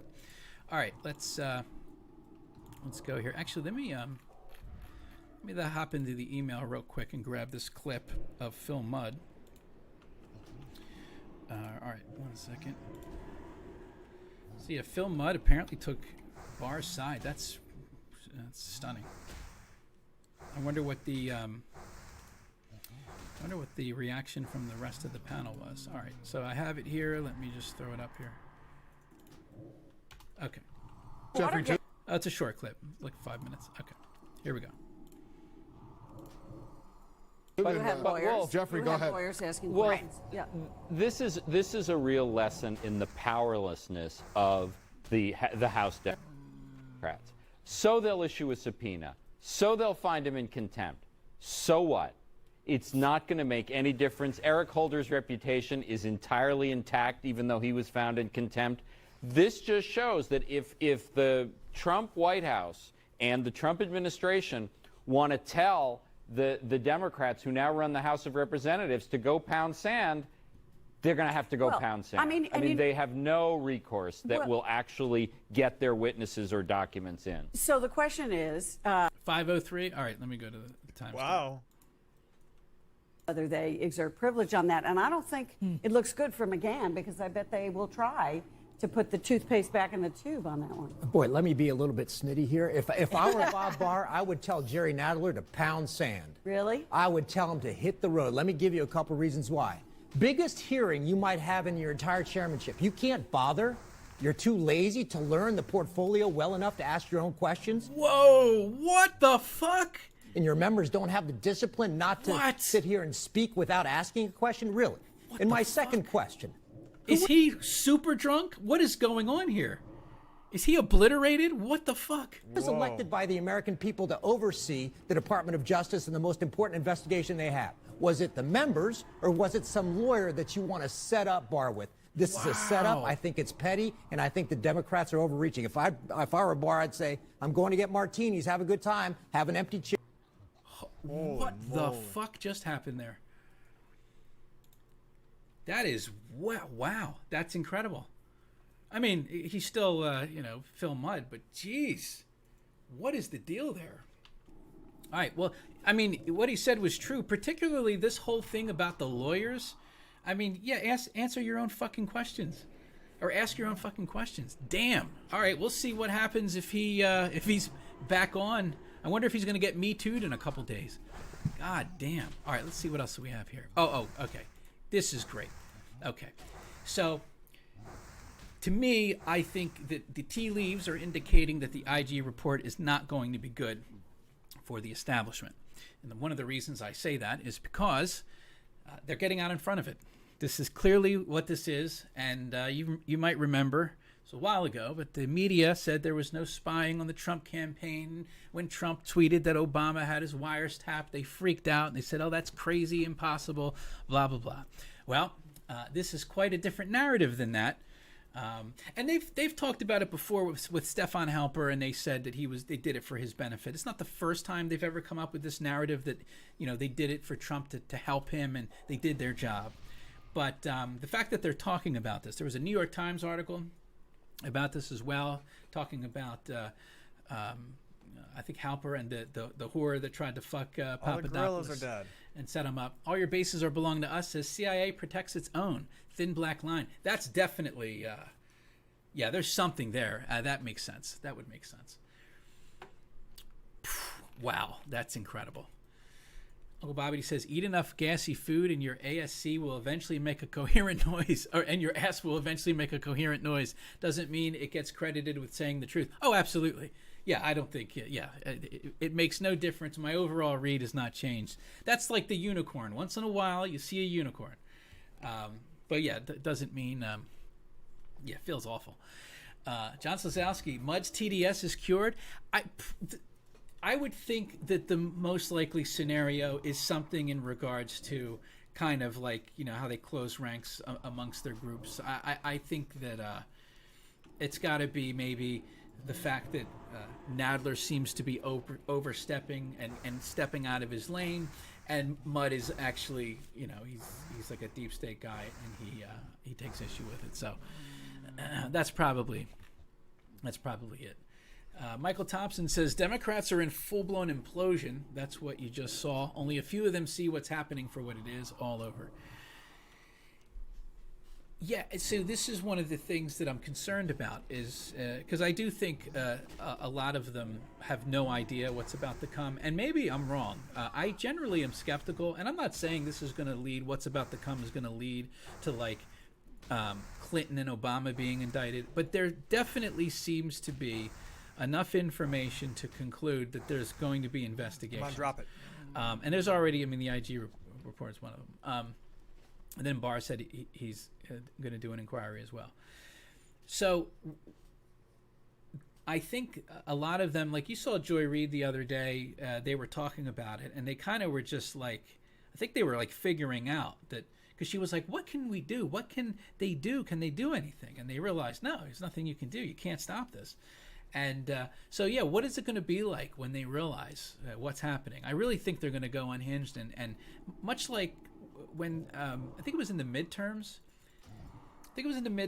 And there was the narrative that Trump was going to fire Mueller, and a lot of the people in the media were encouraging the citizenry to go out into the streets if he fired Mueller. I expect to see that. I think they're going to tell people to go out and into the streets. They're going to say, this is Trump. He's a dictator. Now he's trying to imprison his political opponents. Randy T says a broken clock is right twice a day. Right, and that was once for Mudd, so I'm not aware of him saying anything else great outside of the whole shitholder rant, which was amazing. It was retarded, but very entertaining. This morning, new details are emerging about a meeting involving a former Trump campaign advisor and an undercover investigator for the FBI. The New York Times reporting that just 2 months before the 2016 presidential election, George Papadopoulos met with a woman who was posing as a university research assistant, but unknown to him at the time, she was actually working for the FBI. And during the meeting, the woman asked Papadopoulos whether the Trump campaign had been working with Russia. Joining us now is Mark Mazzetti, Washington investigative correspondent for the New York Times. He co-authored that report, and Josh Campbell, he's a former FBI supervisory special agent. Mark, begin with you. It's your reporting here. So we already knew that Papadopoulos had met a Cambridge professor who turned into a confidential informant, in effect. We did not know that the FBI had someone there. Tell us what you know.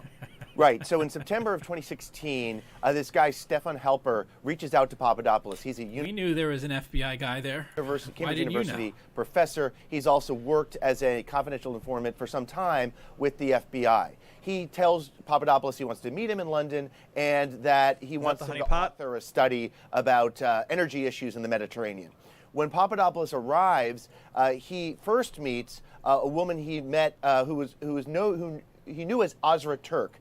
We're reporting that this woman, we don't know her real name, was actually sent by the FBI to gather information and kind of oversee the whole process with Halper, someone who's more directly involved with the U.S. government and potentially to gather evidence even to testify in court if need be. So it was someone to sort of control the operation and sort of shows the extent, the alarm inside the FBI at this period of time. Josh Campbell, you say this is evidence the FBI was doing its job. Tell us why you believe that. Well, and I think it's important to distinguish. I'm reacting to this reporting not based on anything I learned when I was in government. It's important to point that out. But if you look at what this reporting states, I mean, this is standard operating procedure for any FBI investigation. Standard operating procedure to send in spies with the opposing campaign. Totally normal. Nothing to see here. Undercover operations, the use of informants, these are investigative tools that help the FBI go places that they cannot go themselves. An FBI agent trying to get to the bottom of a string of bank robberies, for example, or a terrorist group. And yes, running against Hillary Clinton, just like a bank robbery.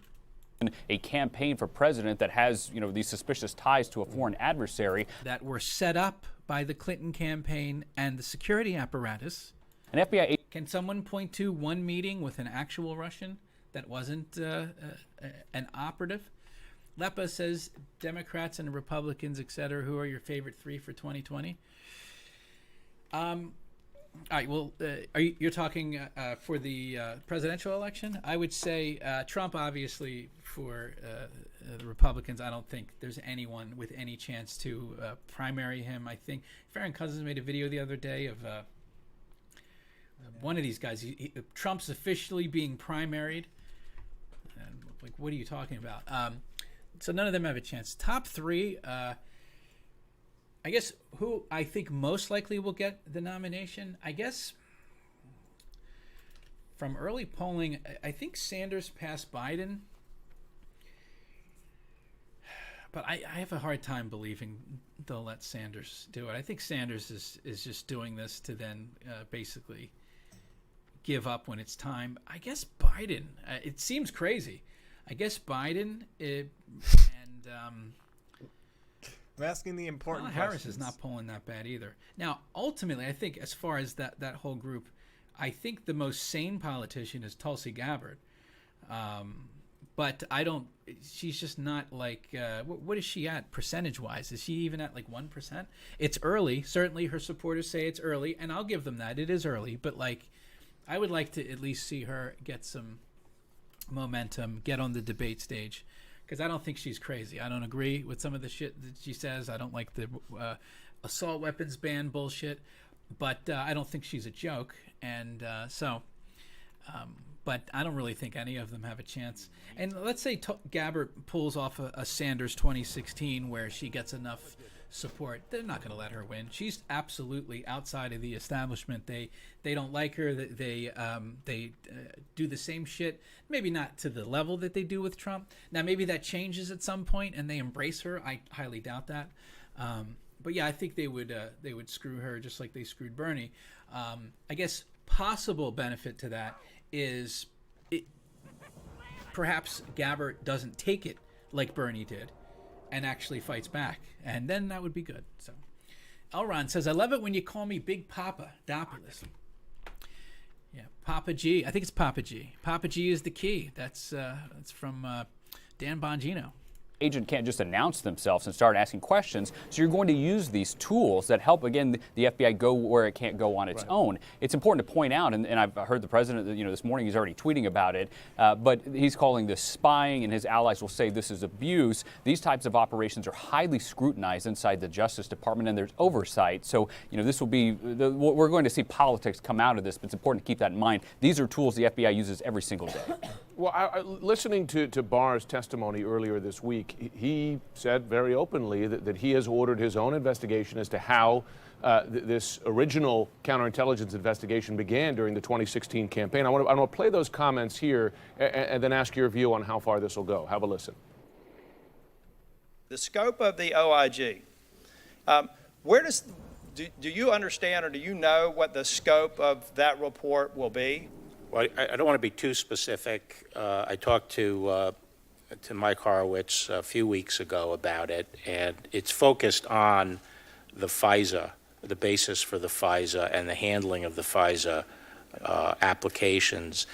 But by necessity, it looks back a little bit earlier than that.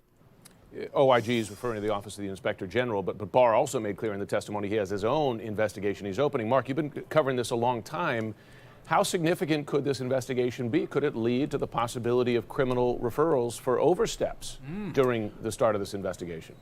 Yeah, I mean, anything would certainly be possible. I mean, we know that as the Inspector General is digging into this issue, we expect that he's going to have some kind of report in the next couple of months. And as the Attorney General said, they're very focused on this issue of the FISA, the predicate for the FISA for another advisor, Carter Page. But they're looking at the predicate for the whole operation, the whole counterintelligence investigation. The Papadopoulos story is certainly interesting because at that point, recall, it was the reason, Papadopoulos was the primary reason they opened it. What do you need?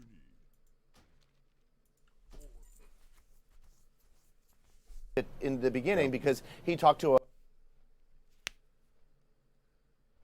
What's going on here?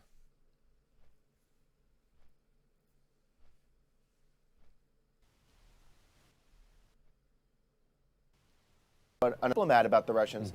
And so his role is... Oh, the phrasing is so dishonest. Radically Moderate says, we need to see how hot the honeypot is. Subpoena if needed. Yeah, I tried to look real quick on a search. I can't really... I typed in Azra Turk, and it's like a whole bunch of different pictures come up. Some hot, some horrifying. I don't know if any of them are her. So I don't know if anyone has any idea. But yes, it's crucial information. We must find out. See what kind of fortitude Mr. Papadopoulos has. Lepa says, mine are number 1, Tulsi Gabbard, number 2, Bernie Sanders, number 3, Green or Trump. Interesting. Yeah, I think I'd like to see Tulsi at least get support on the Democrat side. I'm voting for Trump regardless in 2020, but you know, compared to what else they have, it's just an absolute clown show. She's the only candidate that I don't think is a clown. Uncle Bobbity says Trump 2020, ride into Javits on saddled Hillary. Javits? Ride into Javits. What is Javits? Thank you, Uncle Bobbity. You can put it in the regular quite interesting in terms of the backstory and what the FBI wanted to know. But as we now know, he didn't have the goods on some real direct link with the Russians. Josh, there are legitimate questions here, are there not, as to what is the standard that the FBI or other U.S. law enforcement can deploy resources like that to look at someone, an American citizen, mind you, participating in a presidential campaign? I mean, what is the standard that would allow that decision to be made? Well, as I mentioned, something like this would have high-level oversight, high-level scrutiny. Are you trying to indict the Obama administration? Are you kidding me? Yes, that's true. It would have high-level scrutiny, and that's condemnable. I think it's important to point out is that, you know, I watched the Barr hearing as we all did. Oh, Jacob Javits Center in NYC, says Mr. McDowell. Okay.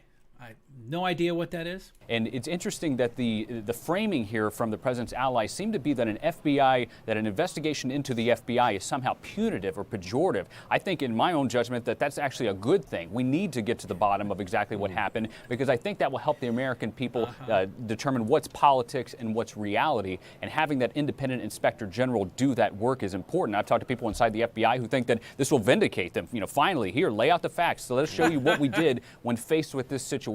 So this framing that this is somehow negative, I think is wrong. The problem that I think that I have and that we all need to be focused on is that even though the Inspector General is independent, if past this prologue, we can expect the politics to continue. All you have to do is look at the Inspector General's review of the FBI's involvement with the Hillary Clinton case. They came out and said that there was misbehavior, but it didn't impact the investigation. Yet we continue to hear to this day the president beating that drum that there was this corrupt cabal that was trying to help Hillary Clinton and take down him. So we're going to get the facts. We're going to know what happened. But again, I'm under no illusions that the president and his allies will accept a conclusion that says that the FBI, did something right. I think they're going to continue on all the way through 2020 trying to paint the president as a victim.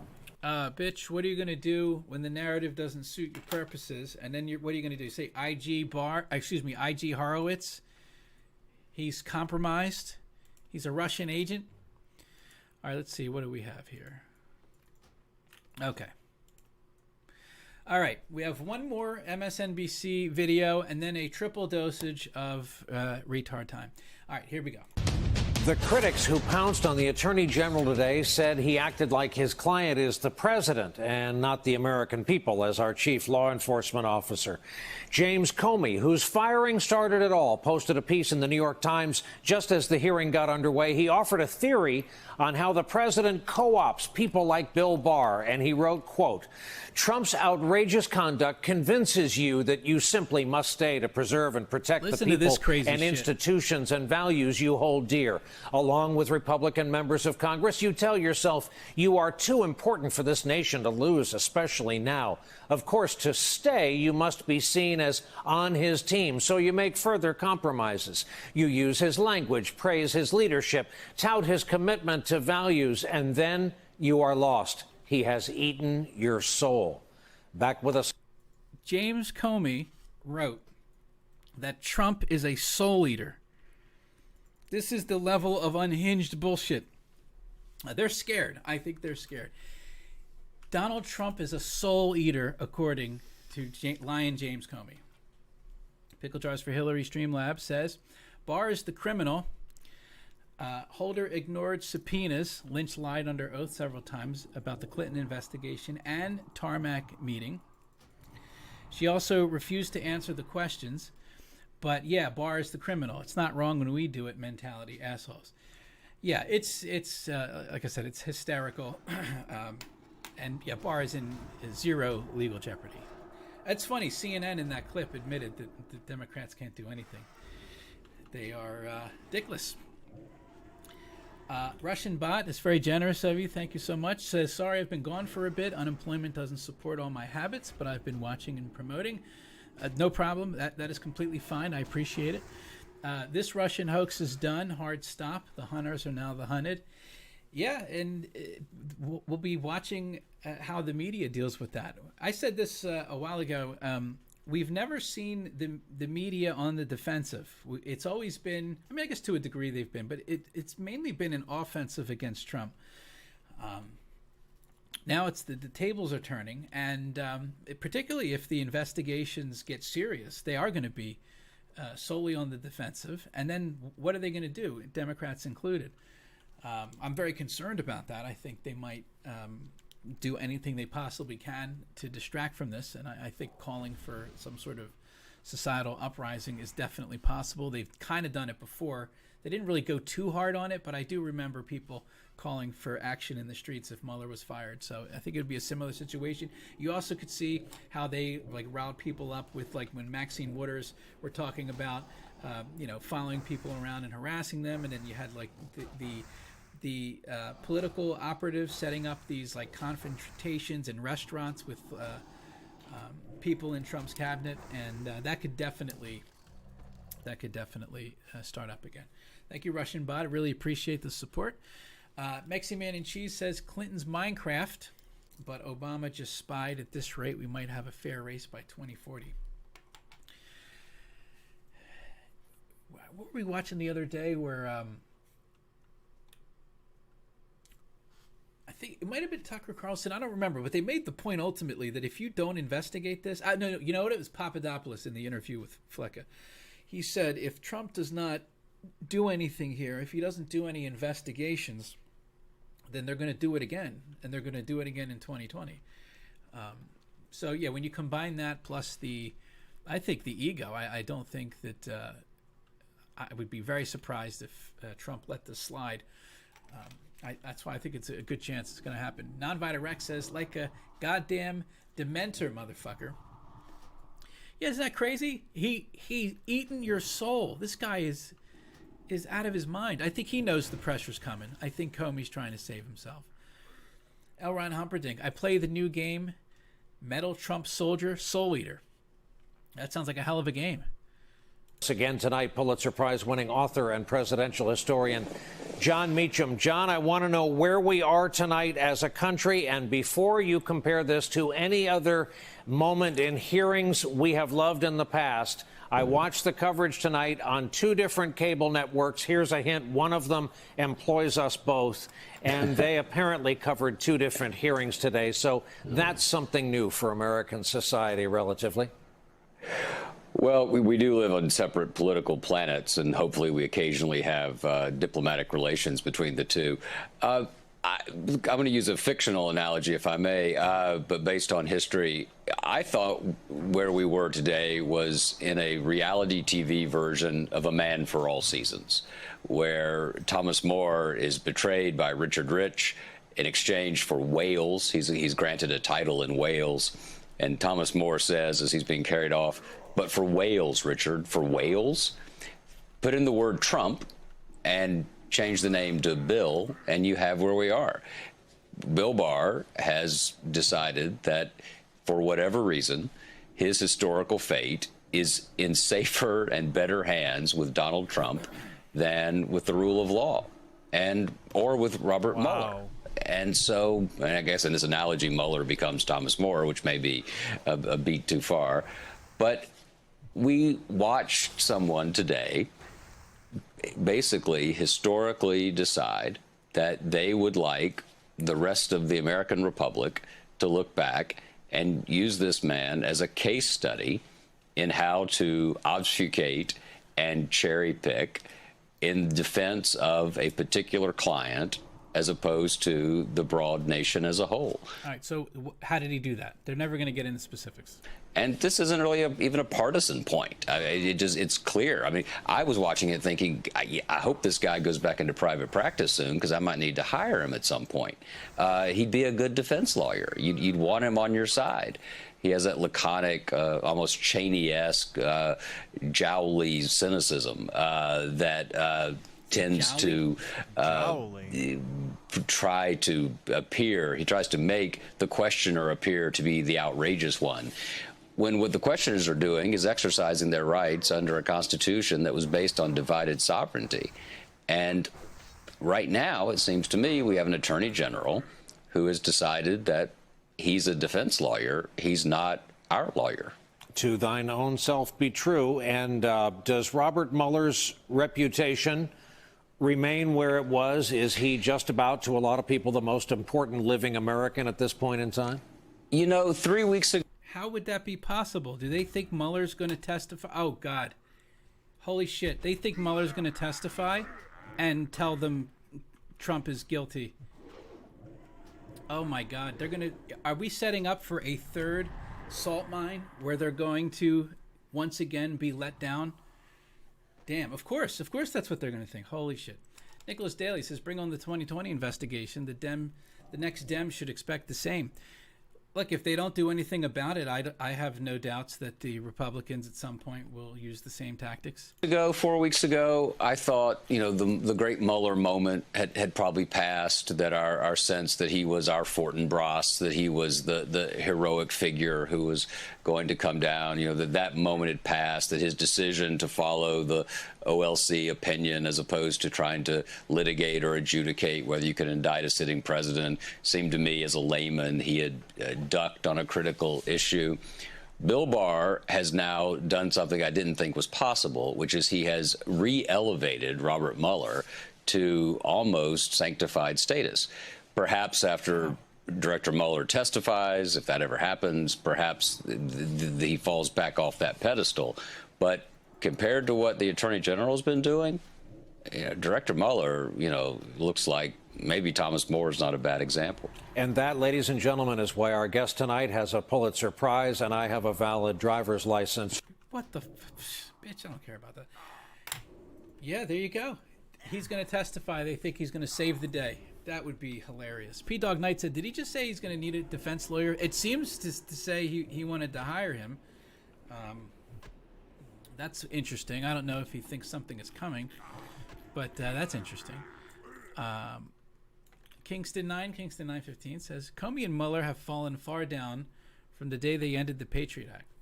Yeah, hopefully, I don't think anything's going to happen to Mueller, but Comey, definitely. He absolutely leaked classified information to the media. He is definitely guilty. Yeah, they should absolutely investigate him. I think he's scared. I think Brennan is scared. You can kind of tell by the shit that they say.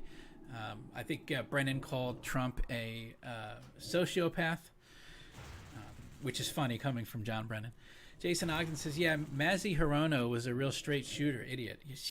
She's incoherent. She's absolutely incoherent. I think Tucker had a good clip the other night. I think last night he was ripping her. Ethan Johansson says, I hate fake historians. Go get Victor D. Hansen. Never heard of Victor D. Hansen, but that guy sucks. He might have been a good historian before Trump was in office, but he decided, I don't care how good his work was, he decided to completely shit away his credibility by becoming one of the people that goes on and lies and acts like everything is unprecedented. Oh, I've never seen anything like this, and I'm a historian. Pun intended. Says Pulitzer Prize, and he still swallows cock. Yeah, didn't the New York Times win a Pulitzer for the Russiagate coverage? I mean, give me a break. All right. This is the last part of the video block. It's a couple short ones, and it is, in fact, retard time. Robert Mueller can't stay silent anymore. The public has to hear from him. So this is funny. Now, Bald Fuckface is making a demand of Robert Mueller. Where the hell is Robert Mueller? I think a lot of people are asking that question today. Where in the hell is Robert Mueller? And I say that not because I care where he physically is. You know, maybe he's at home, maybe he's at church, maybe he's out to eat. I don't know. I don't actually care where he physically is. What I want to know is, where is his voice? Why is he not coming and speaking out? Earlier this week, we found out that March 27th, he had to send a letter to William Barr, the crappy attorney general, saying, hey, you've mischaracterized this. You've, screwed up this summary. We read the letter. Where does it say that? This is not accurate. I am not happy. Where did it say that? Okay, so we learned that this week. Then William Barr shows up in front of Congress, according to Nancy Pelosi, lies his ass off, commits perjury. Lie. They're not going to do anything about it, but he lies about what happened. So William Barr's lying to Congress, lied to the Senate, lied to the American public with a summary, likely lied to Donald Trump. So let me just give you real quick the soundbite. It wasn't in any of the videos yet, but you might see it if you watch the bullshit. Okay, so Barr was asked, let's see here. Barr was asked the question, do you know what, let's see, reports have emerged recently, General, that members of the special counsel's team are frustrated at some level with the limited information included in your March 24th letter, that it does not adequately or accurately necessarily portray the report's findings. Do you know what they're referencing with that? Barr then answered by saying, no, I don't. Now, that's where the media ends it. But it's important because right after he says that, immediately he said, but I suspect that they probably wanted more information to be released. So this is the same tactic that they used with Jeff Sessions, with the Stuart Smalley question about, I think it was a question about, similar question from the standpoint of they were bringing in a media article, and they said, you know, were you aware of the New York Times coverage of something with Russia, and they didn't like Sessions' answer. Jason Ogden says, HB, excellent bald fuck face video yesterday. Love the series. Oh, thank you very much. Appreciate that. Yeah, so if you haven't seen it, the Farring Cousins Russiagate autopsy is up, and it was fun to do. Nicholas Daly says, bald fuck face is giving us the lies we grew up with. Indeed. Defund NASA says, I'm not sure Mueller testifies. It'll crush Dems. I think they're so hysterical that they'll demand it. I don't think they're going to... I think they could get delusional enough to think that it's going to be good for them. And that would be, another... That's an unexpected salt mine. I wasn't expecting 3 so fast. Trump. Everybody's confused. Everybody's angry. And there's one person who can clear it all up. And that person's Robert Mueller. So where the hell is he? That's what I want to know. You know, to his credit, and Dahlia Lithwick pointed this out beautifully on Slate, to his credit, Robert Mueller has stayed kind of in the shadows. He has stayed silent because he needed to stay silent. Not really. He didn't get partisan. He didn't get crazy. He wasn't seeking attention. He never wanted any of that. He just kind of wanted to do his job and get out of there. And he did. Unfortunately, all of these other bad actors in this situation have forced his hand. Robert Mueller cannot stay silent anymore. He has to talk. I don't care if it's to Congress. I don't care if it's to the public. I don't care if he just holds a press conference and says, all right, everybody shut up and listen. Here's what I found. One of those things has to happen. One of them has to happen. Why? You already know what he found. And we're actually beyond the time when it should happen. It shouldn't be something that happens a month from now. It should be something that happens before the end of this day. It should be something that everybody in this country gets to see, not a closed door hearing in Congress.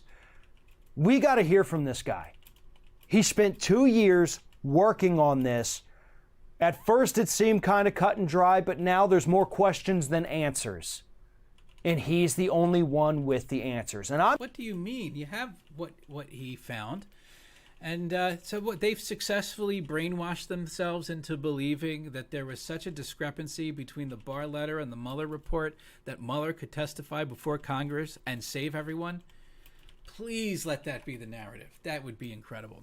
Art says, Barr called Mueller and put him on speaker with a room full of DOJ attorneys listening in. Barr is old school. And he had notes taken. Go ahead, get Mueller up there. Mueller's hiding. Yeah, I mean, that's the thing. What's Mueller going to do? Perjure himself? And that seemed to be kind of the gist from his answer to Congress. Like, he had notes, but he kind of rightly danced around that with dolphin teeth. And so, yeah, he there's no way that Mueller acts like Barr did something misleading about the report.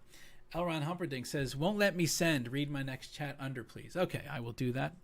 I'm not saying that we're going to find out that there was collusion or that the president should be penalized for obstruction of justice. What I'm saying is that there's now too many gray areas, too many bad faith actors who have lied about what's happened. And it's time for Mueller to just come out and tell us in his own words based on... Are you serious? They wouldn't let you type bald fuckface is actually the worst, but using BFF? Interesting. Thank you, L. Ron Humperdinck. Appreciate that. Am I correct about that? On his own report, what the hell happened and what needs to be done now. He's the only one that can do that. And it's time for him to step out of the shadows and let everybody hear what he has to say, whether he wants to or not. This is what the country needs now. Well, you are the expert on stepping out from the shadows, given your performance in The Hills Have Eyes as Pluto. Oops, looks like Kellyanne Conway broke the law again is the next video. You might recall one of my criticisms of Farron Cousins is that he's always arguing that everyone's going to jail. Everyone's going to jail. Everyone broke the law. And one of the ways he did this was with Kellyanne Conway when she had a violation of the Hatch Act, which at one point she did have an actual violation of the Hatch Act. And apparently the way that works is it's like referred to the president. He can do nothing. He can suspend her for, I think, 30 days, or he can fire her. One of three options. All three are legal. All three are acceptable. It's up to the president. He decided not to do anything. So, of course, they said this is unprecedented. And, when they say this is unprecedented, you can probably point to Obama or some other president. So I looked, and there was a guy, Castro.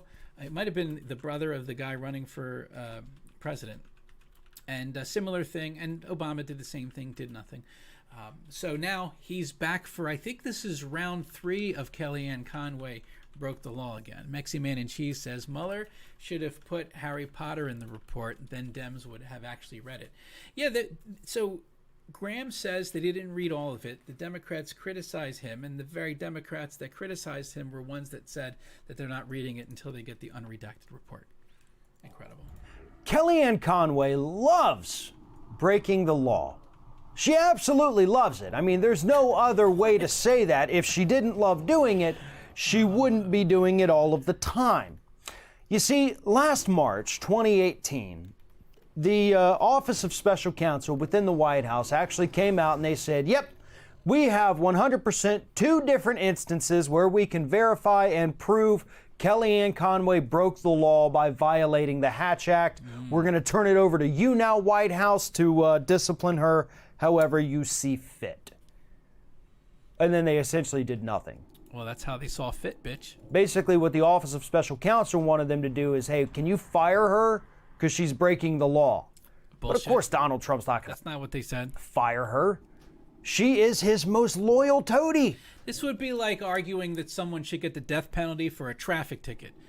The Fun NASA says Dems were talking about having staff lawyers grill Barr. So Mark Levin said to make him a staff lawyer so he could grill him. I'd pay good money for that. Oh, that'd be amazing. Yeah, I would absolutely. That would be an all-timer. I imagine the Democrats would freak out. There's no way they'd allow that. Although they might not have a choice if it's ultimately up to Barr. Jermaine Niagara says, tell us what you want to hear. Are they fucking stupid? It's a combination, I think, of some of them are stupid and some of them deliberately are lying. Thank you, Jermaine. And she ain't going anywhere. Which is why, to this day, to this week, Kellyanne Conway continues to break the law. Twice this week. On both Tuesday and Wednesday, Kellyanne Conway once again very clearly and obviously violated the Hatch Act by speaking negatively about Joe Biden. Oh, I see. So someone's breaking the law by speaking negatively of a presidential candidate that's on your side. Oh, yeah, this is completely normal. Totally normal. There's nothing to see here. This is not going to get out of hand at all. They're not eventually going to try to apply this. They won't do it through the Hatch Act, but they're going to try to apply this to American citizens. Yeah, nothing to see here. Trump's the dictator. Give him all your guns. Jason Ogden. Castro. I swear I've seen that guy in Canada before. I think it was Castro. I'm going to do a quick look up on Google on the laptop. In the driveway of the White House. Thank you, now, Jason. I know that seems innocuous enough, right? You know, she's a Republican, No, that Joe seems Biden's insane. a Democrat. Even a lot of Democrats don't like Joe Biden, but he's still at the top of polls for some reason. But anyway, okay, Kellyanne Conway takes a shot at him 2 days in a row. Julian Castro. I would say he looks like the guy running for president, but they're twins, so I don't know. I don't know which one it is. Well, unfortunately, given the fact that she was acting in her look that up official position as whatever the fuck she is at the White House, Boy, you're mad tonight, Farron. that's a violation of the Hatch Act. You can't do that. That is against the law. Specifically, It's actually the guy that's running for president. It's the guy running for president that did the Hatch Act violation under Obama. Wow. prohibits government employees other than elected officials from using their official positions to influence the result of an election. Kellyanne. Sound familiar? Your opinion is influencing the election, so we can't allow it. It must be illegal. Fucking insanity. Conway is not an elected official. By speaking negatively about Joe Biden, that is an attempt to sway an election by getting people to not like Joe Biden, which, trust me, shit. Biden's doing a good enough job of that himself. He doesn't need you to do it, Kellyanne. But nonetheless, you did it, and you did it 2 days in a row. You broke the law, and nothing's going to happen. Because honest to God, and it's depressing to even say this, this is just the story of this administration at this point. Yes. We get everybody. Yes. Opinions about things. What kind of administration is this?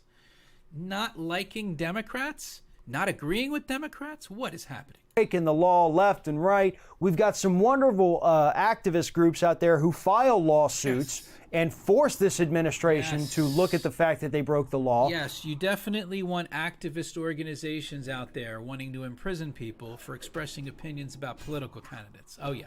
But unfortunately, beyond You're not that, they fucking can't retarded at enforce all. anything.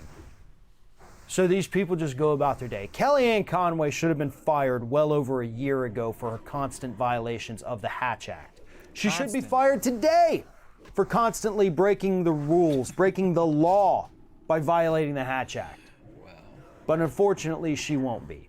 She's going to continue to suck up to the president. She's going to continue to lie for him on television. And more importantly, she's going to continue to violate the Hatch Act every time she opens her damn mouth. Oh, so she should just not be allowed to talk. She should not be allowed to talk. Yeah, this is totally sane. We have one more video from this lunatic. And it's one of the main themes. So, again, I can believe that one person came up with this, but the idea that everyone in unison would come up with this talking point, bullshit. Barr admits he never looked at evidence before clearing Trump. Oh, God. Lennon McCarthy, this is a quote from Bald Fuckface from the last video. Basically, he says, it's illegal to criticize politicians. That's pretty much what he just argued there. I'm not surprised that this is what they want, but it's incredible. All right, so L. Ron Humperdinck, you said you sent a DM. Was it on Twitter? I don't think I have that, but apparently Be they're right not back. letting him type something in there. G.I. Joe.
think I'm alive.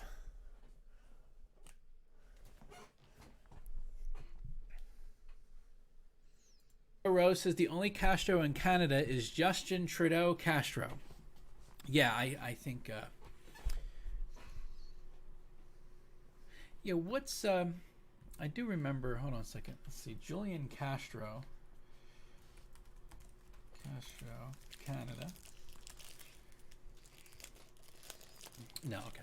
Yeah, thank you. And Trudeau, I don't think he's had any eyebrow malfunctions. I think pretty much Nadler is the only one right now. Jason Ogden says Obama scandal free. Q clip, Mexican TV guy laughing. Yeah, well, they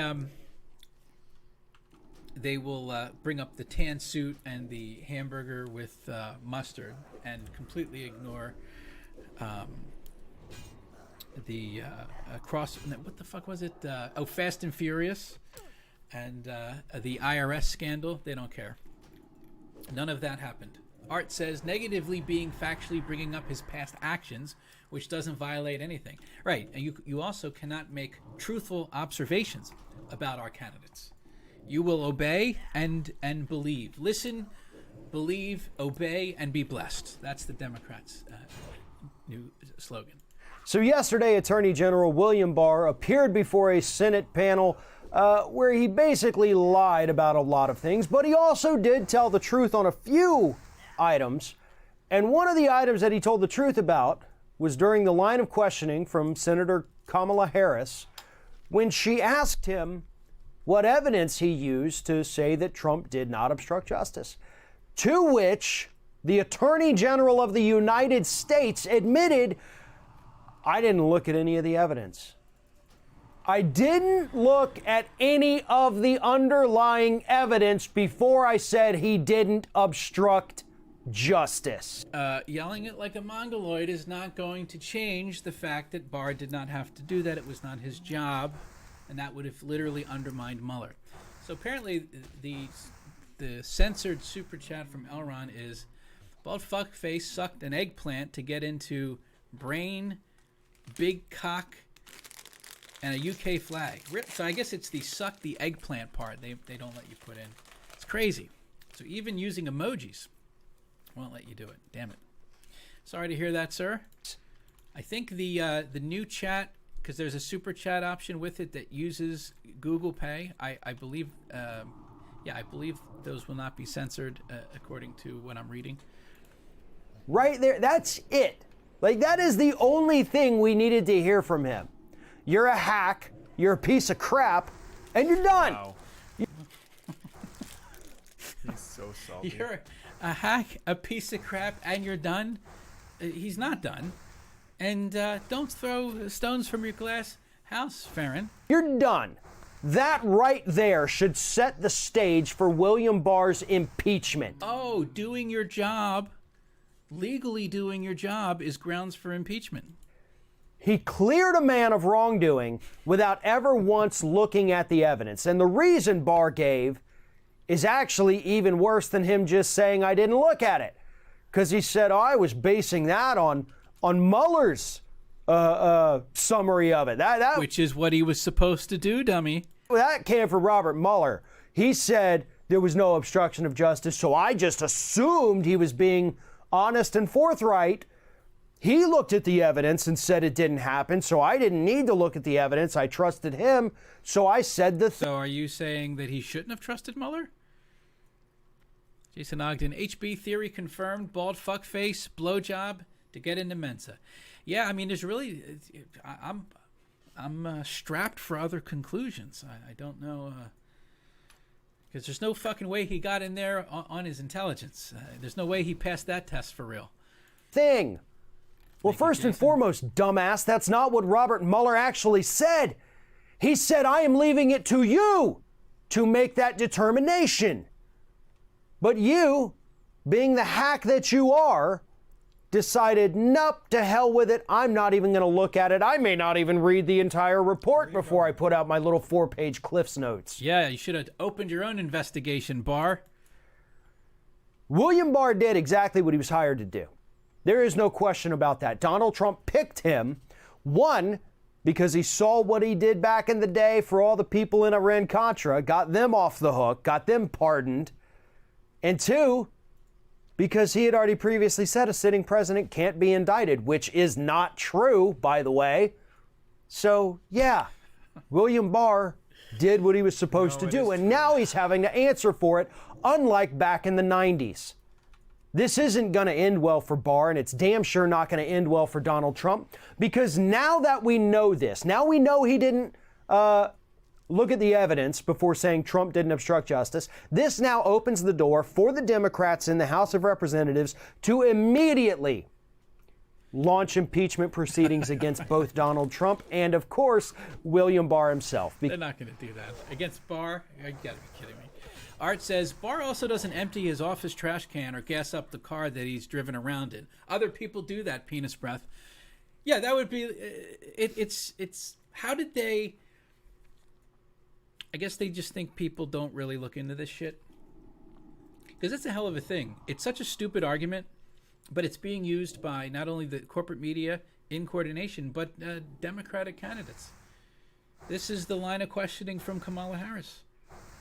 Yeah, I really think when you look at the body language and just the way that, because we've seen that interaction probably 4 times now, I think she did know what she was doing, because the way she pivoted so quickly when he brought up the declination decisions, the way she pivoted so quickly, I think that's a person that knew she was checkmated and then went right into the, why did you call it your baby or whatever.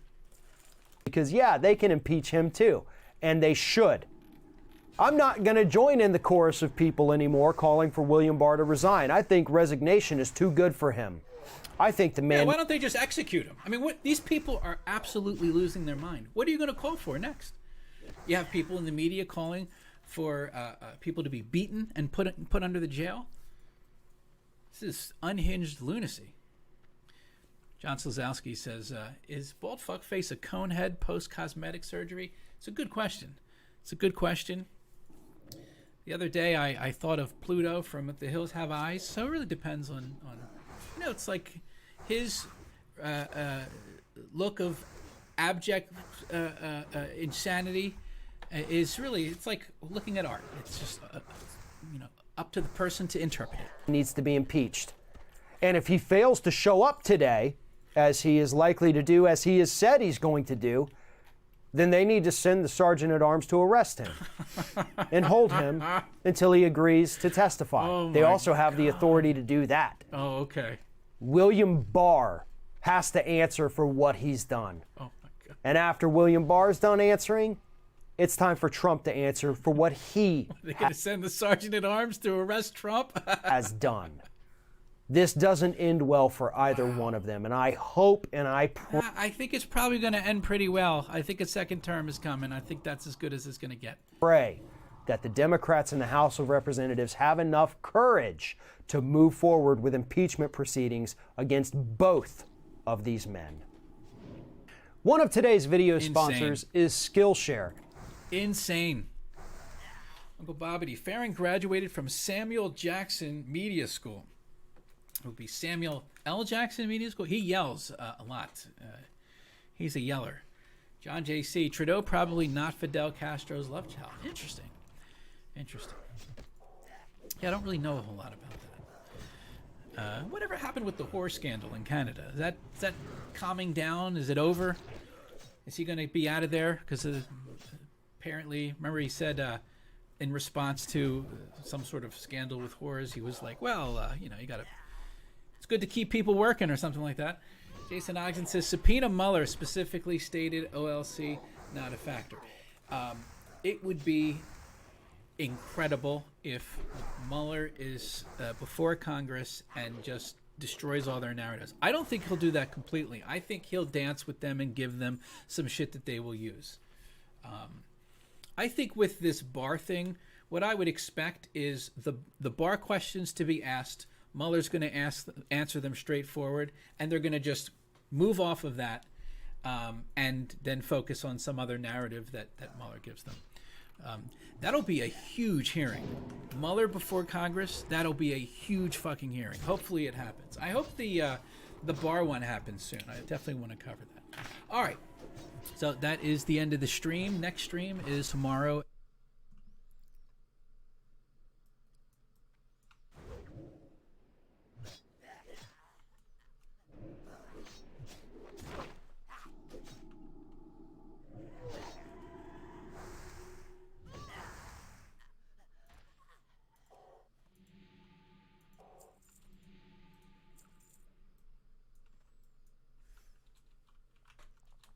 Bye.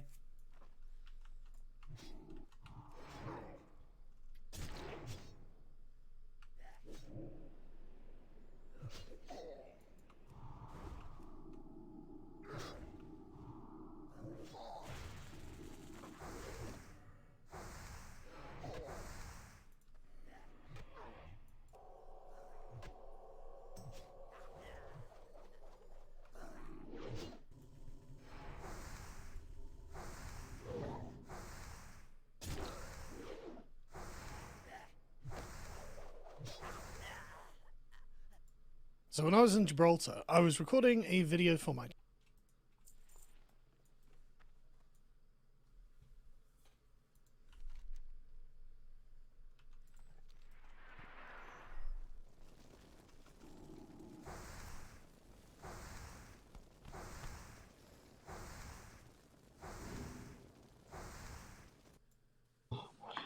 Bob, those of you who watch both shows, what is it that would make their ratings sharply up when even shows on their own network are down?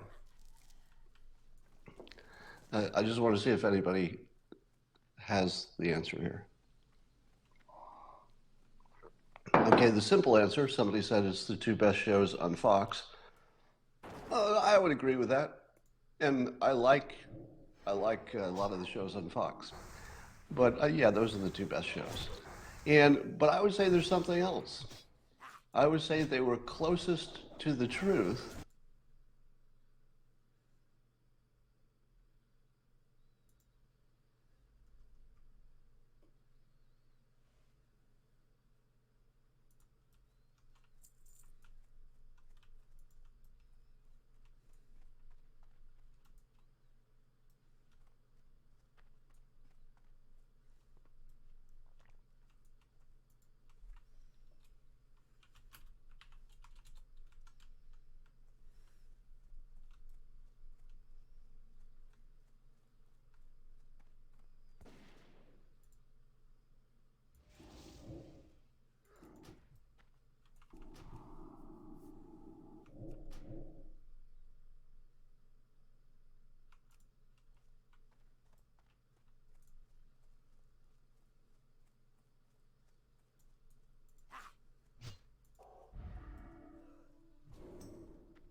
even have to heal this guy. He keeps self-healing.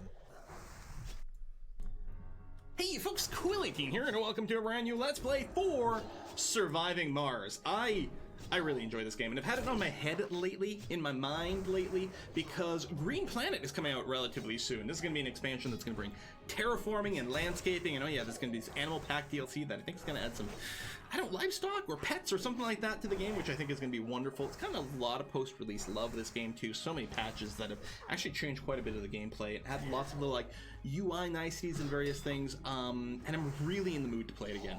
So we're going to do that. I'm going to be running a few mods here. I'm going to be running auto scan map. If you forget to queue up some sector scans, this will just do a sector at a time for you, which is nice. There's drone load balancing that I'm going to play with over here.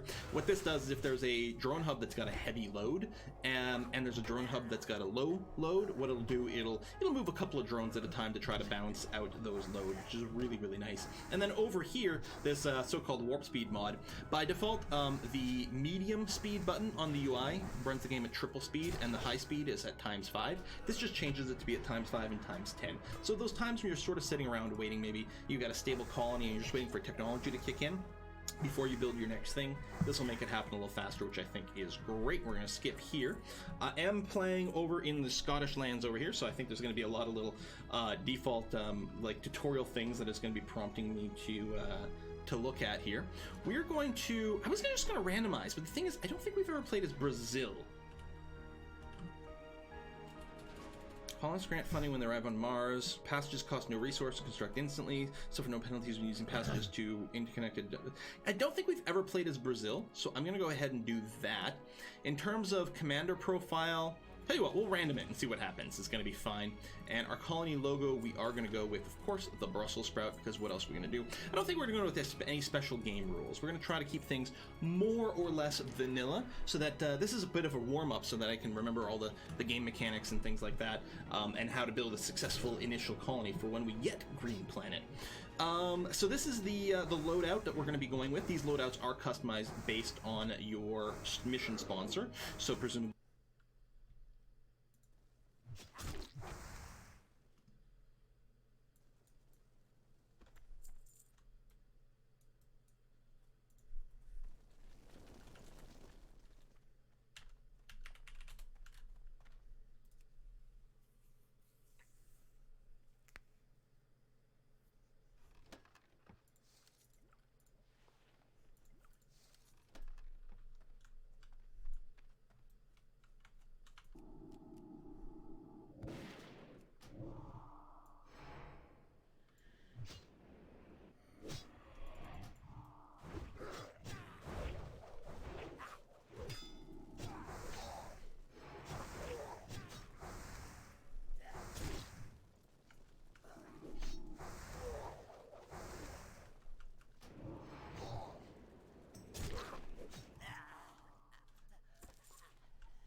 No, you're not allowed.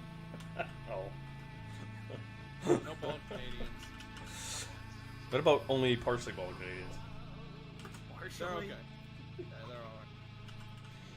Whew. Armor of Anathic is. What can I use for crit? Even this is more crit. I left my Cloak of Draconic Might. That would be better in the bank.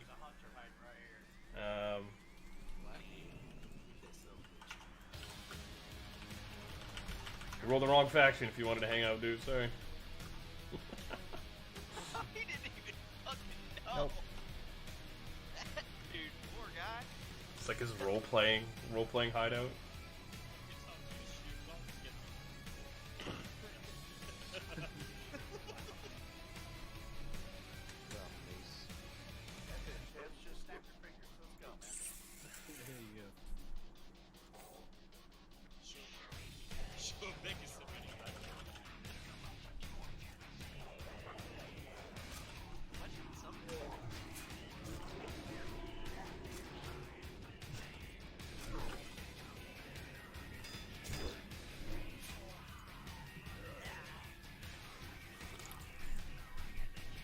Cheers, boys.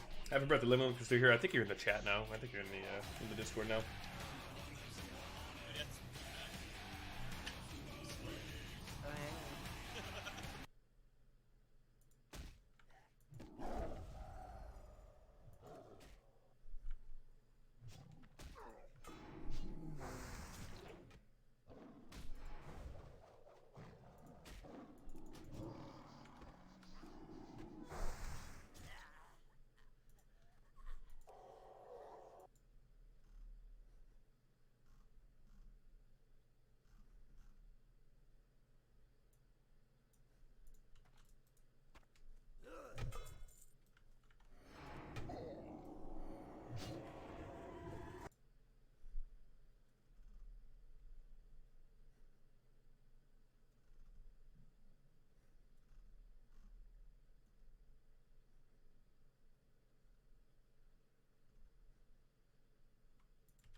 Why are you dead?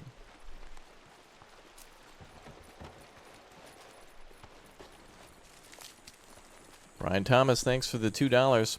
By the way, if you guys use YouTube Premium, you can click or tap that Super Chat button down below, and you guys can support the stream for free. Essentially, like, it'll make YouTube give me money.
The sprockets to tank up on bullets, and I'm going to take some gun turrets with me as well, so I can set up some radars with gun turrets to defend them, because that seems like a really smart thing to do.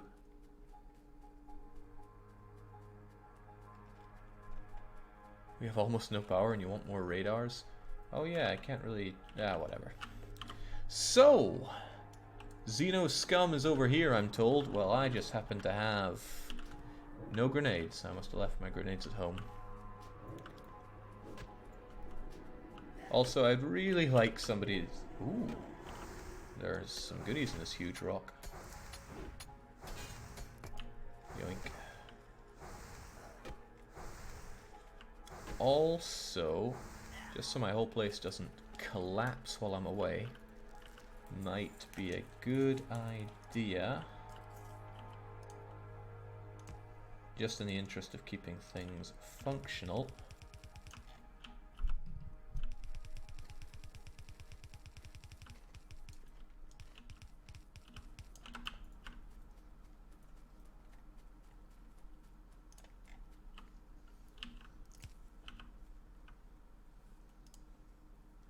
let's have this excess coal of mine actually put to some good use.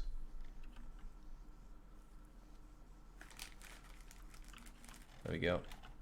So I'll go up there and help feed these guys.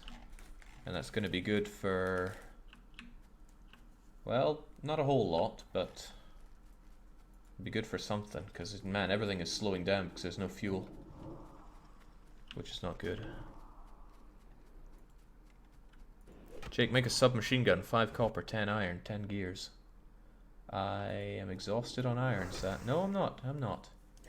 Submachine gun, here we go. And it uses just regular magazines? Yeah, okay. And I forgot my grenades again.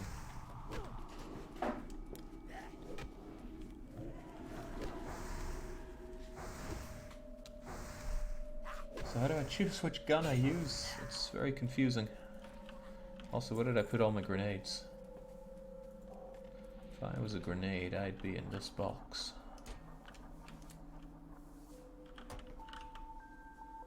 Really? 4? I swear I had a lot more than that. Hell, I could make more than that. Tab switches weapons, Jake. Thank you kindly.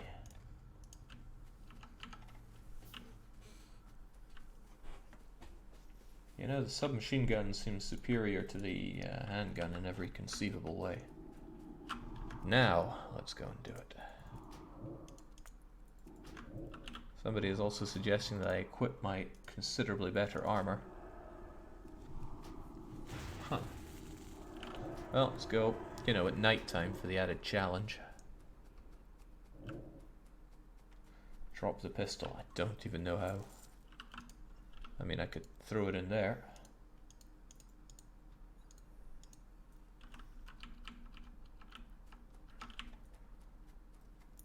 How do I use the grenades? Oh, that looks like it works.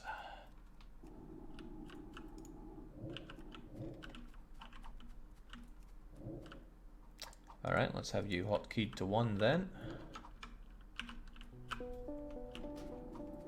It's like Rogue Survivor all over again.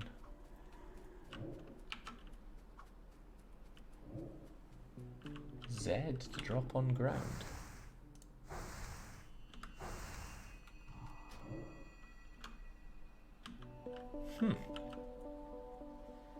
Be really cool if you could find things lying around here.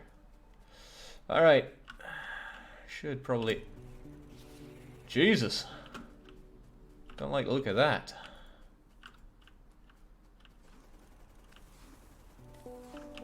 Get out of here, Xeno scum. Whoa, he's going mad on me.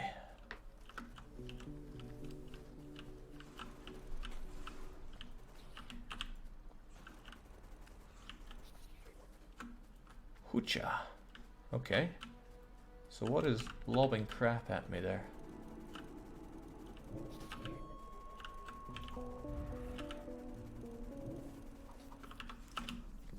Haha! Okay, that didn't work as much as I wanted it to.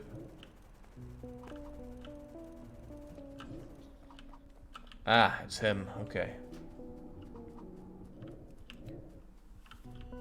Worms are very dangerous turrets. Watch your health, Jake. Okay, so how does health come back? Okay. It just comes back.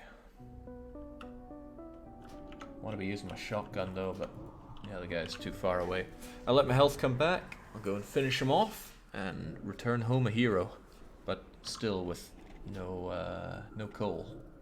I desperately need some coal.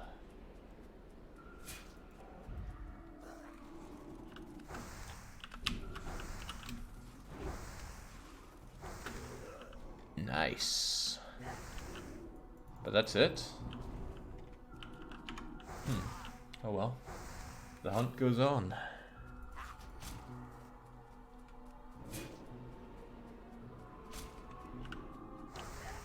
Oh, but perhaps celebration is short-lived.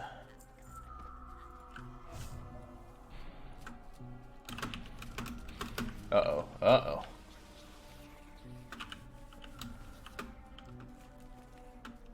Glad I brought this machine gun.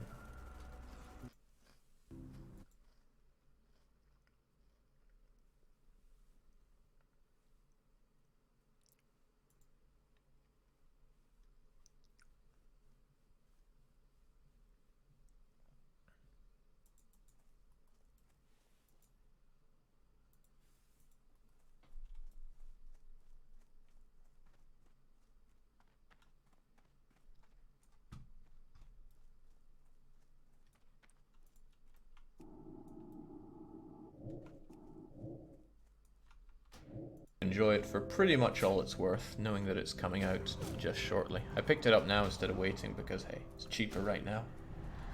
They have a policy of no sales whatsoever, which is very respectable. I will respect it by snapping it up on the relatively cheap.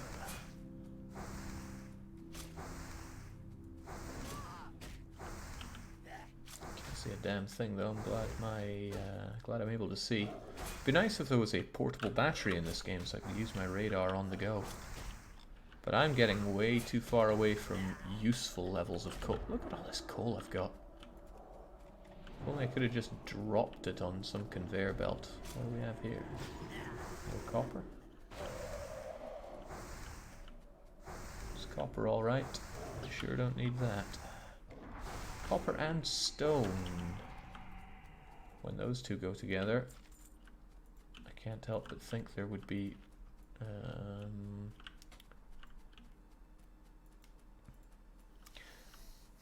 that's a lot of stone. Okay, I'm way too far away from...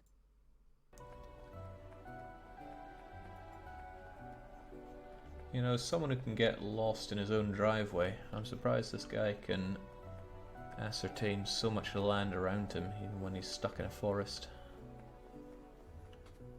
Jake, you can set fire to the forest as soon as you have the flamethrower. Fantastic. Also more copper, but that is far from the choke point on the map for me. Wow, it is real stingy with the coal. Or super generous with everything else. I'm thinking I would probably quite like to play this game on severely limited resources. Oh man, oh no. The game is already massive, let's not start thinking about replays already. So I hope we're all ready for this becoming no longer a grand strategy stream channel, but instead a Factorio channel, all day, every day. I mean, the viewer count is nice and low, that's what I'm looking for. Alright, we've been all the way around, unless there is a magnificent load of coal right here, then I think we're calling it. Coal to the right, says somebody. Huh. Wow. 60,000 coal. That is near equidistant from the other 517,000 coal. With no easily accessible water nearby. Stop the bloody press.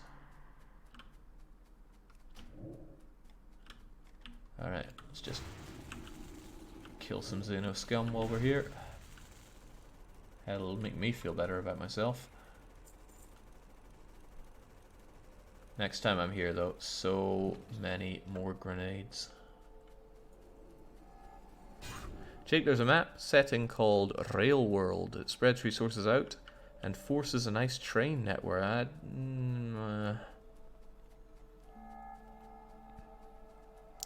Put a radar down when you build the coal outpost. Yes, I will.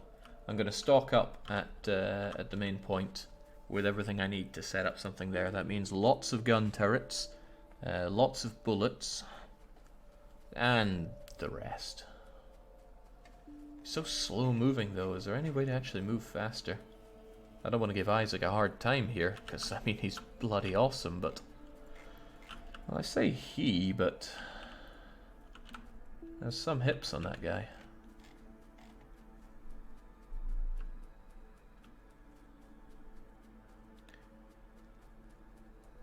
Vehicles and exoskeleton. You can build a car? Michty me.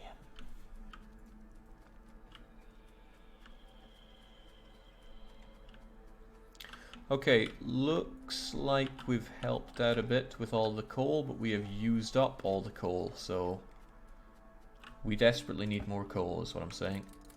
Here's a whole bunch of it. I need to take some with me. Iron ore I don't really need to take with me. Alright, there's lots of things I'd like to do, but I can't get sidetracked here. Oh, damn. Production of this is slowed down horrifically. Let's take all those grenades. I know I'm going to need every last one of them.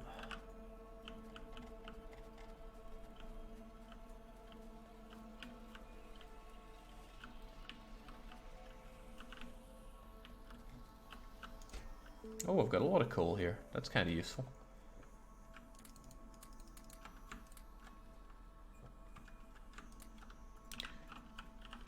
Might be able to keep my operations alive for a little bit longer. Shouldn't need steel. But I did leave a bunch of my my equipment around here, right? Where I left there it is. Take some pipes, boilers, pipes to the ground. I am really going to be feeling a lack of steel when I'm over there because I need to build some engines and stuff.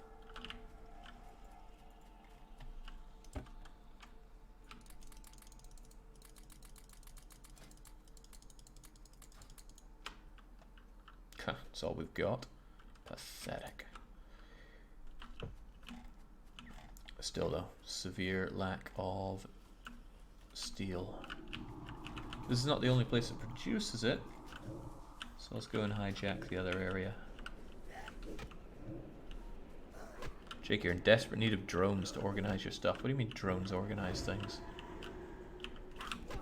You probably mean exactly what you say, but still, I'm very curious about that. Let's just gobble up all this stuff. Don't mind if I do. And I do. Alright, where's that exoskeleton? No sign. Engine probably makes its way towards it. So, get on that engine. Meanwhile, I have a bit of stuff here. Let's go and grab a few more bullets and be on our way.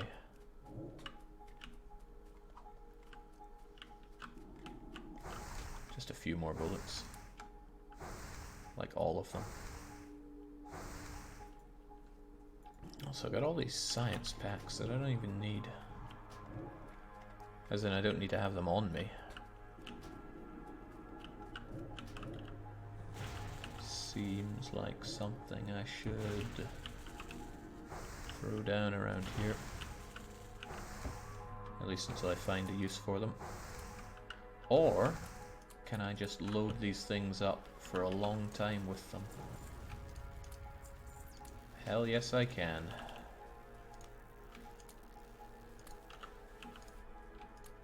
There we go, won't bother me for some time.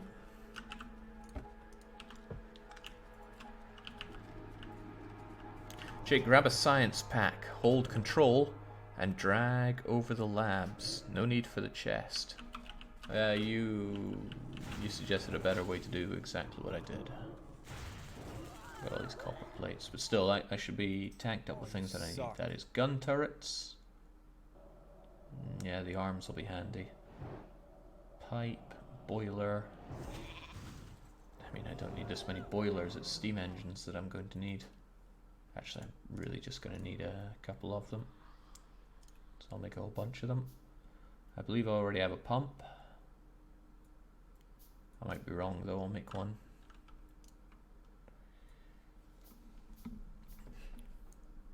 Okay, is there anything else I'm going to need? I guess a whole bunch of these before I even go would be handy.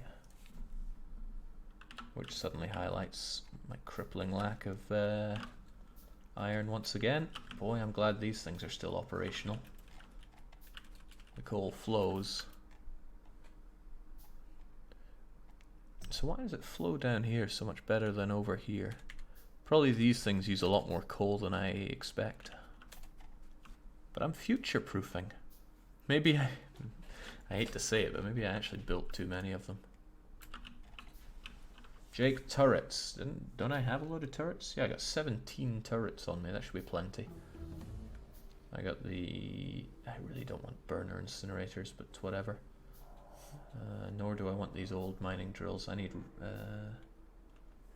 yeah. Okay, I should have everything I need right here.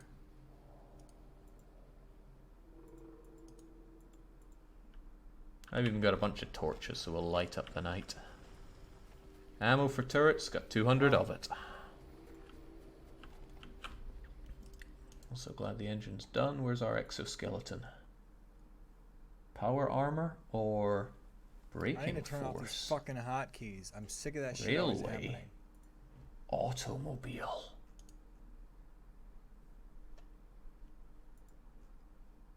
Requires logistics 2.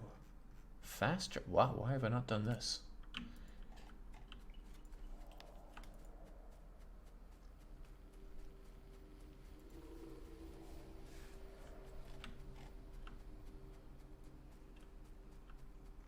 Stop the turret production for a while unless you need 3,000.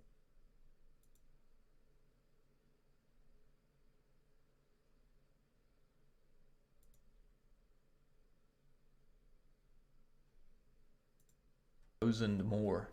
Listen, I don't know how many Xenos are out there. Some say there are infinite. I just want to be prepared.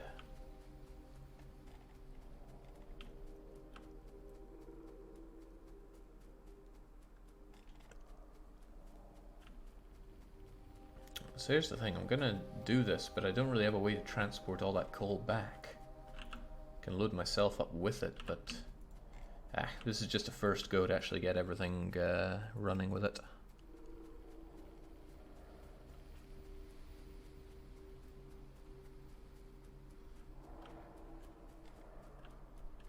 Oh, look at all that coal.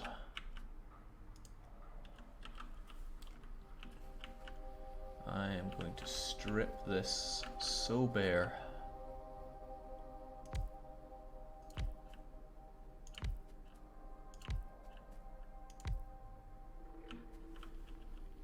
It's a good start. Needs power though, but that's what this water over here is for. Oh, whoa, whoa, whoa, whoa, whoa, not even looking here. Alright, you know what? I'll deal with you here and now.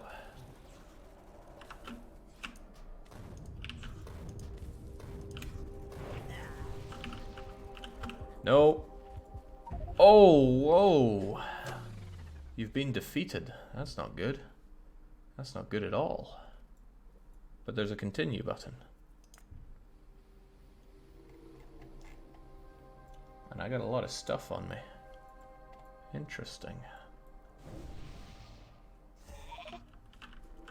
Alright, so I'm back here with nothing, but everything is still up and running. Well, time to find my corpse.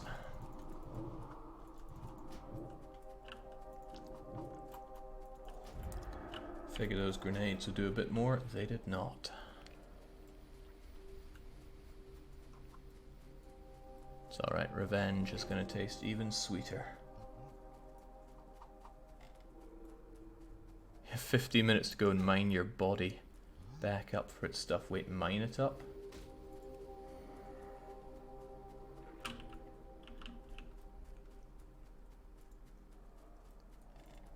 Man, I was loaded up with all that gear as well.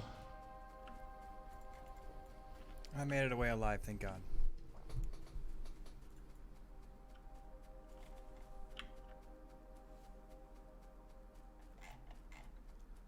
Oh, good thing there was a spare Isaac back there.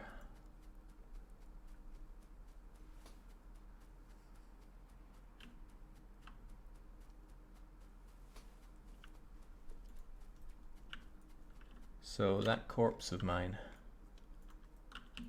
was down here.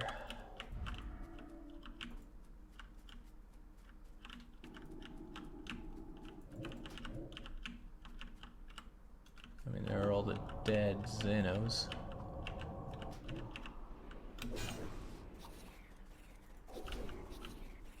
That's a bit worrying. Aha, it's me. Well, I'll take everything, please. Wait, there's a way to just take it. Oh, wait, what?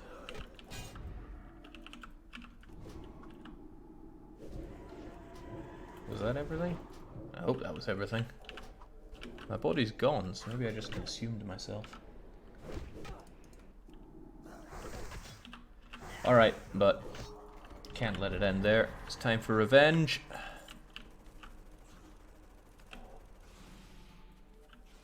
Uh-oh. Oh boy, that guy really packs a punch.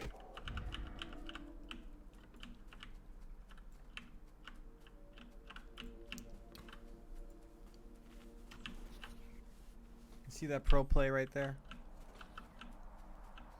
That is some pro fucking play. There we go. Can get you from a distance so none of the little biters spawn. And then... okay, I don't have the range to hit you. We'll just let ourselves brush that off. Ah, he's medium, I see. I see it all now. Need advanced bullets for them. Need is a relative term. What we need is advanced explosives.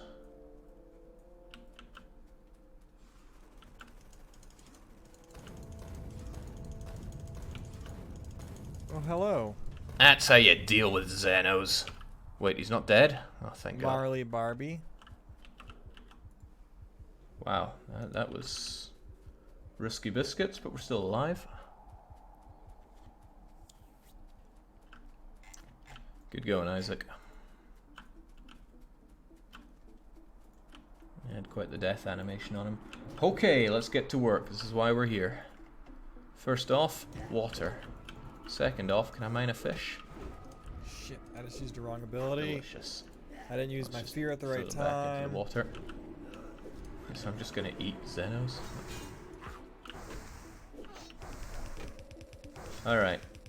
Let's bring the water over here. Probably better to transport water than steam. Boy, I'm glad I brought a lot of these. Probably about to find that I didn't bring enough, though. No, I did not. Well...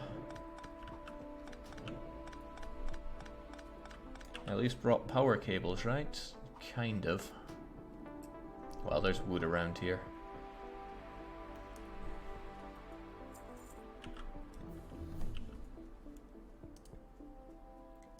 Time for that automobile. Now, let's get boiling.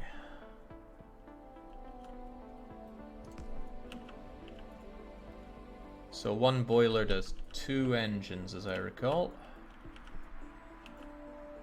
And I do recall. So have some coal. Get you all fired up.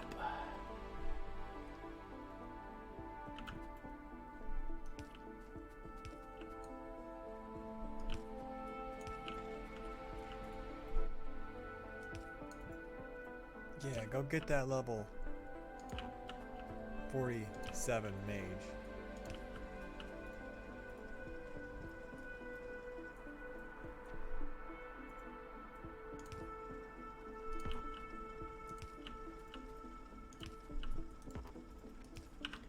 Alright, there we go. We've got something running.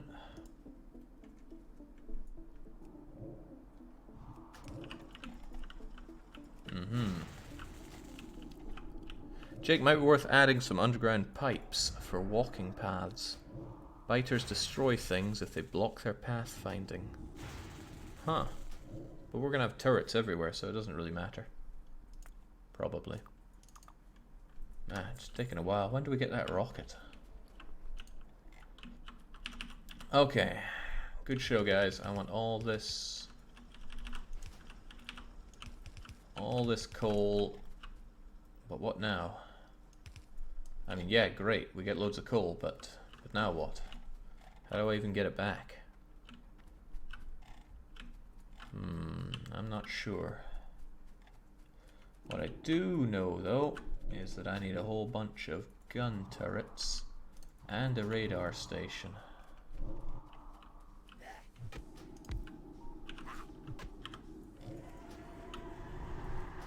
It probably doesn't instantly detect the area, but I expect that it's going to.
Greetings, entrepreneurial skills. Here are some instructions to give you a head start. To build in a region you don't control, you need a... Greetings and welcome back to Factorio. I'm Catherine of Sky and we are at our... So we Okay. can expand. I try to make it expandable even though I'm not good at it.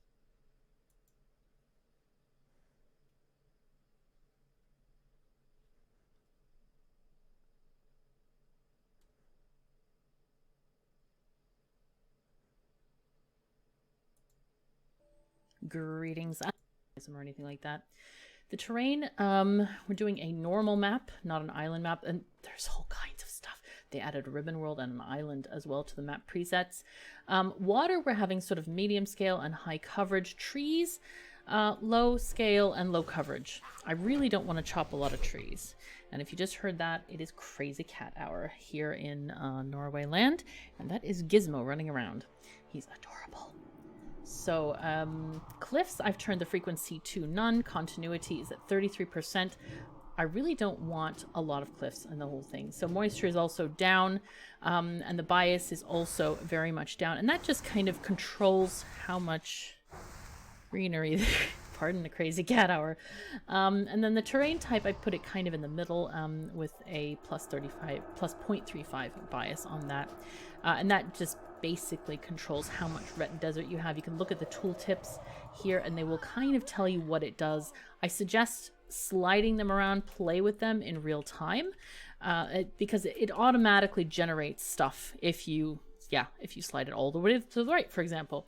But I'm going to just re-import our map settings that we're actually going to use, and it will reset those to what we had. Enemies, I decided to leave them on regular frequency, regular size. Starting area size is 100%. I did not modify that at all. If you're not familiar with starting area, it just, size of the area without enemy bases around the player. And this maybe it could be like the thumbnail, who knows. But I like how it also leaves these very cool stumps behind. You can actually see. I'm not quite sure where it is. It's in, I put in coal. I'll put the coal on the hotbar for now. And what it does, it gives you a complete total of all the coal you have. So if you have, like, for example, wood, let's put that on the hotbar. We have 122 wood. It's not just one stack anymore because it is literally linking to the inventory rather than actually storing things. So this is kind of an interesting change, I think. Okay, this one needs more coal. Great. And we're getting more iron plates, which is exactly what we want. As you might have noticed from the FFFs, the chests have gotten a major change to them.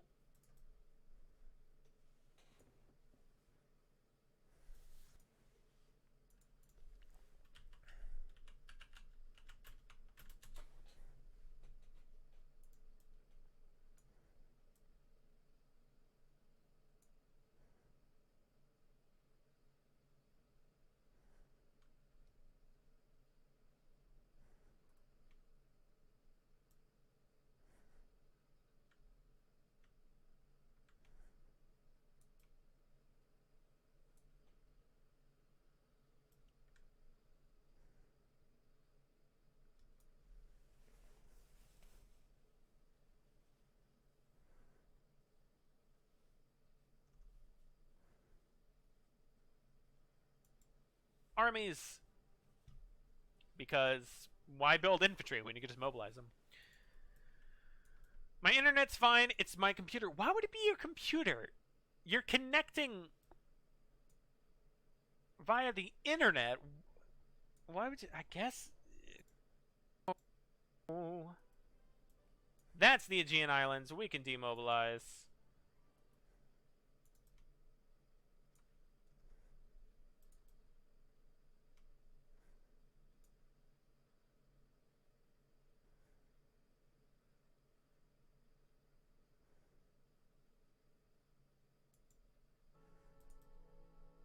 Hello, everybody, and welcome to the French Revolution of 1789. The French Revolution of 1789, pretty much is arguably, I don't want to say the most important event in history. I would say it's probably one of like the top 3 most important events in human history. The Kingdom of France and its revolution in 1789, eventually the founding of the French Republic in 1791. Yeah, the execution of King Louis XVI, all sorts of stuff really changed the course of human history, changed Europe, changed everything. So the Ottoman Empire, around that time of 1789, was really kind of falling behind the Western powers. Russia had modernized a lot during the 18th century. Obviously, the Austrian Empire had expanded a lot. Actually, overthrow the Sultan and take. Let's see. Do we have enough recon here? We do. Yeah.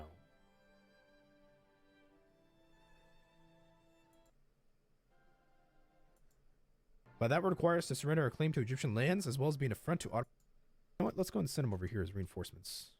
I'll take it. So here's the Russians. We're also going to want the...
Half my country though, or why they're attacking my best friend Texas, but I feel like I need to have a bit of an intervention here. Thanks for the offer, Mexico, but I'm gonna have my own military access soon enough. Oh, now this is very American right here.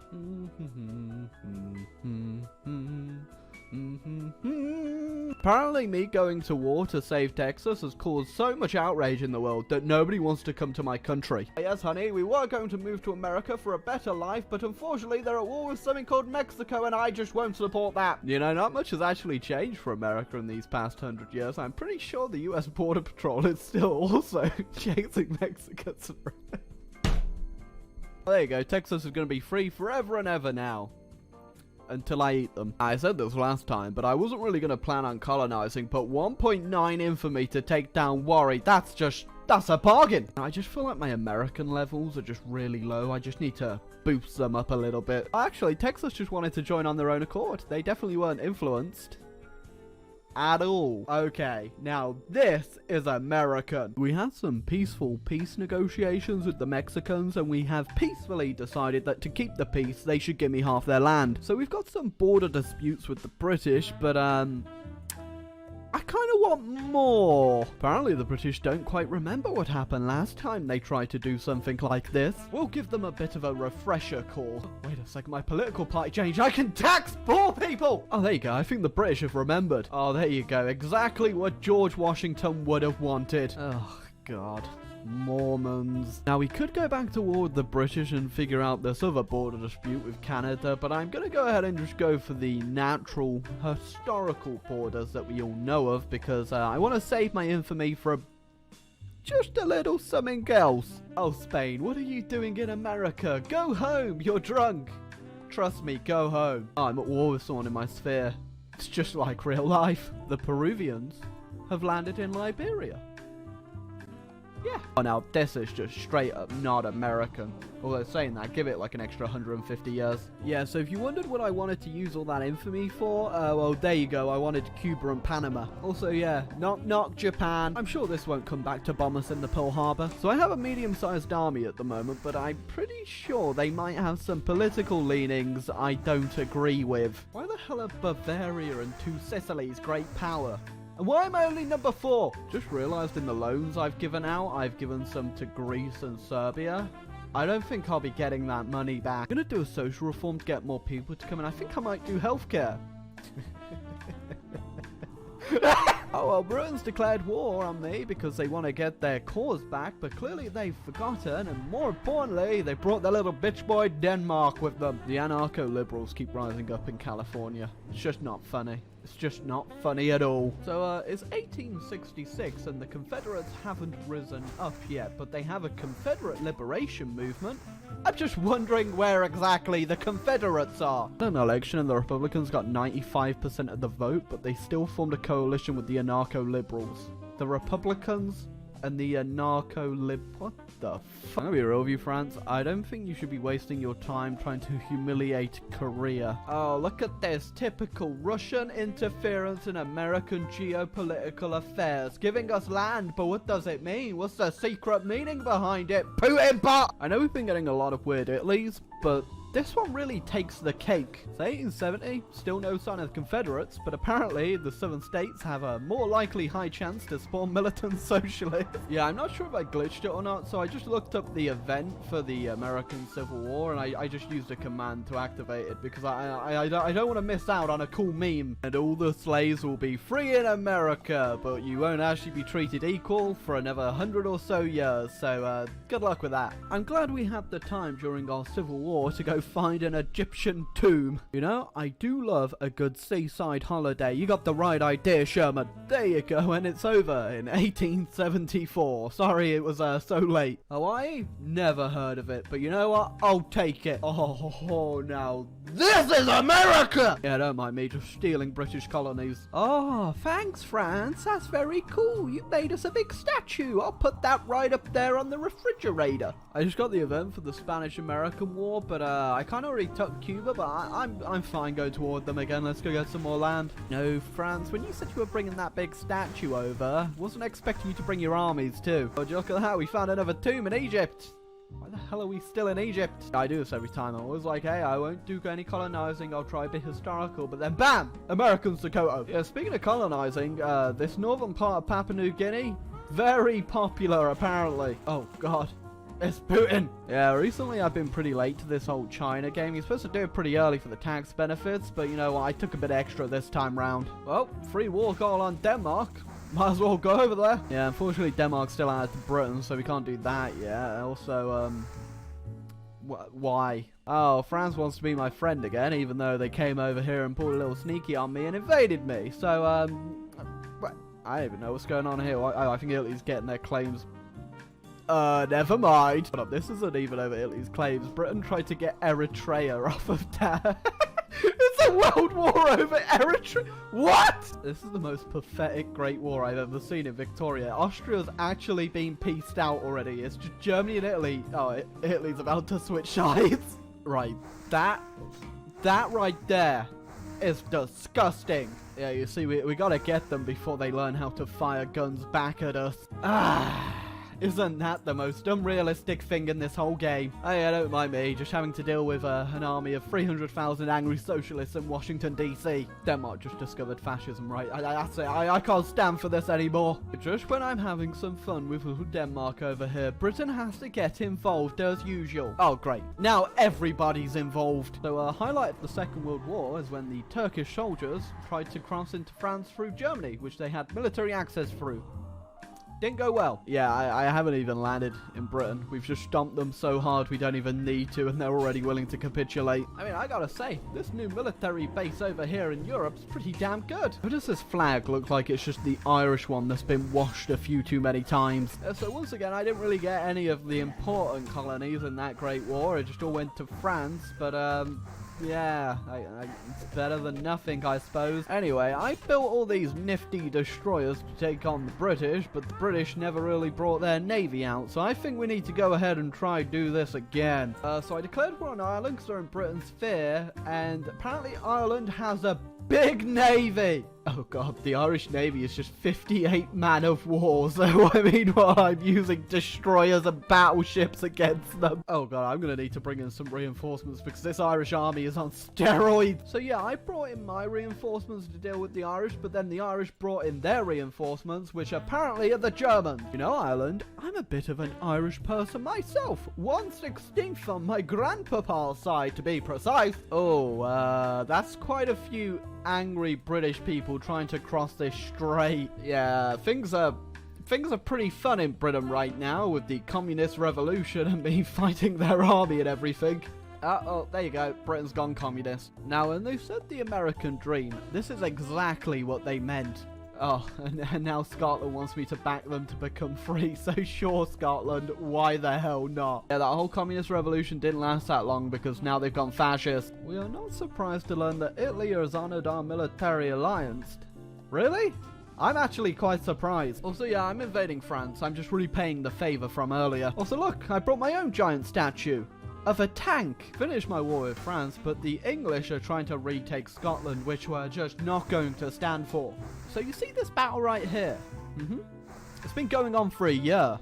Another year later, and the battle is actually almost over, guys. That was a 2-year-long battle. So I lost 310,000, but the British lost so many, the game can't even figure out how much that was. Now.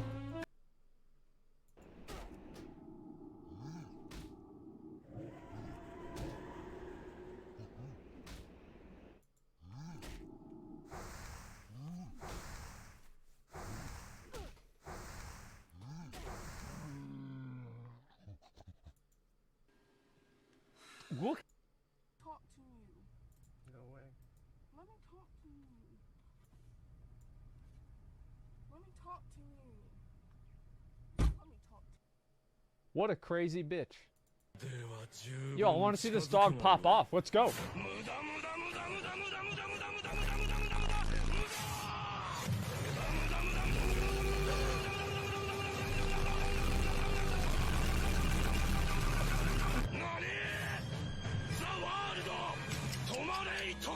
Imagine like how...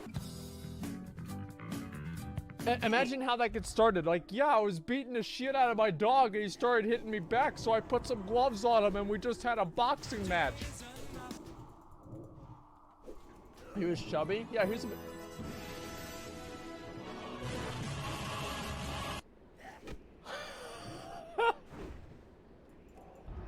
Okay, dude, I wish. I'd have to switch from Marth.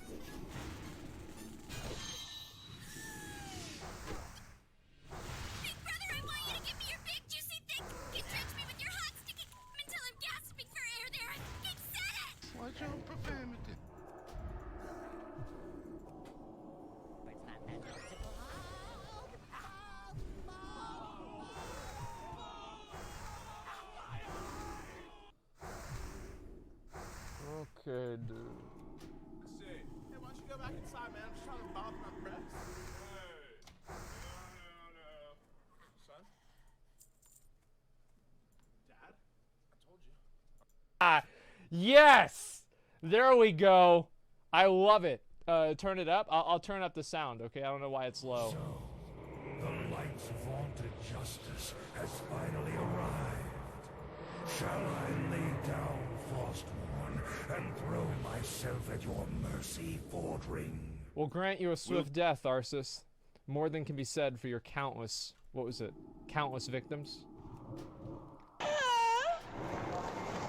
You are good. Yo.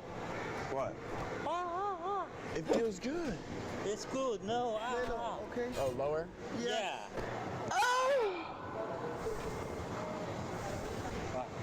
It feels so good. So good. No. Let's get back to it. No. All right, I'll try my best.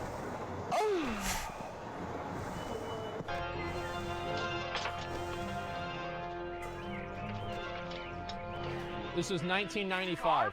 Day. Huh? No.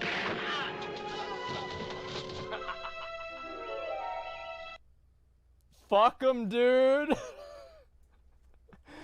Why do you? It's.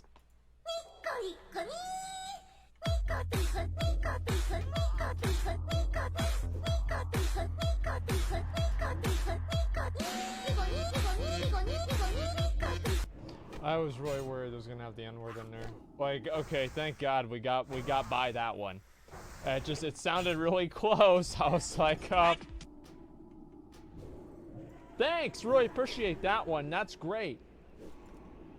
Yeah, thanks a lot. Your Highness, I'm sure it's not that noticeable.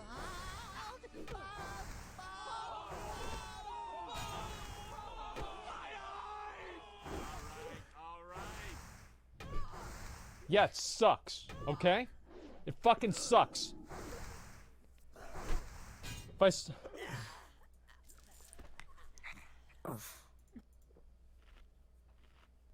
He's a magical pony flying through the sky on a magical... Shoot it down. Okay, okay, all right, I'll allow it. I'll smile.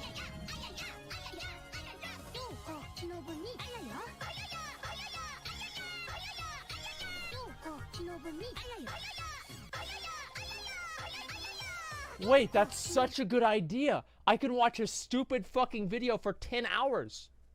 It's not because of that.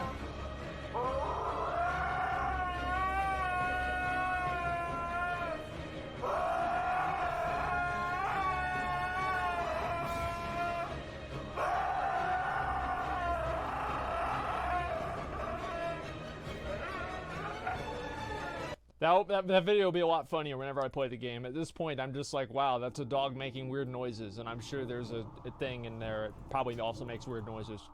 Yeah, 2008. Like that was a fucking. On safety when you're not ready to start. Well, son of a bitch. I'm sorry. I told you what. Get in the truck.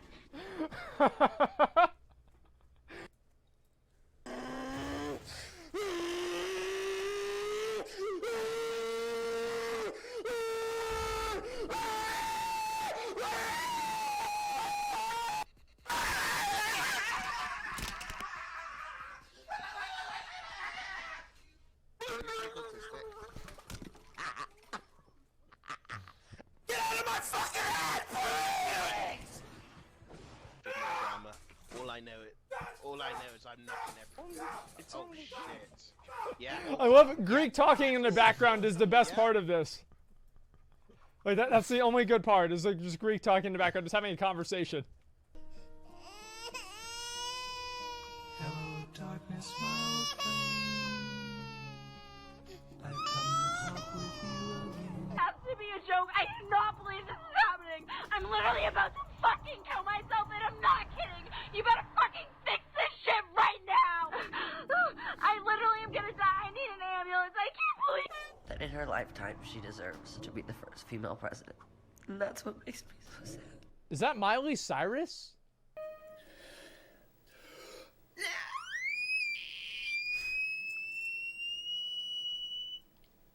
Looking hair.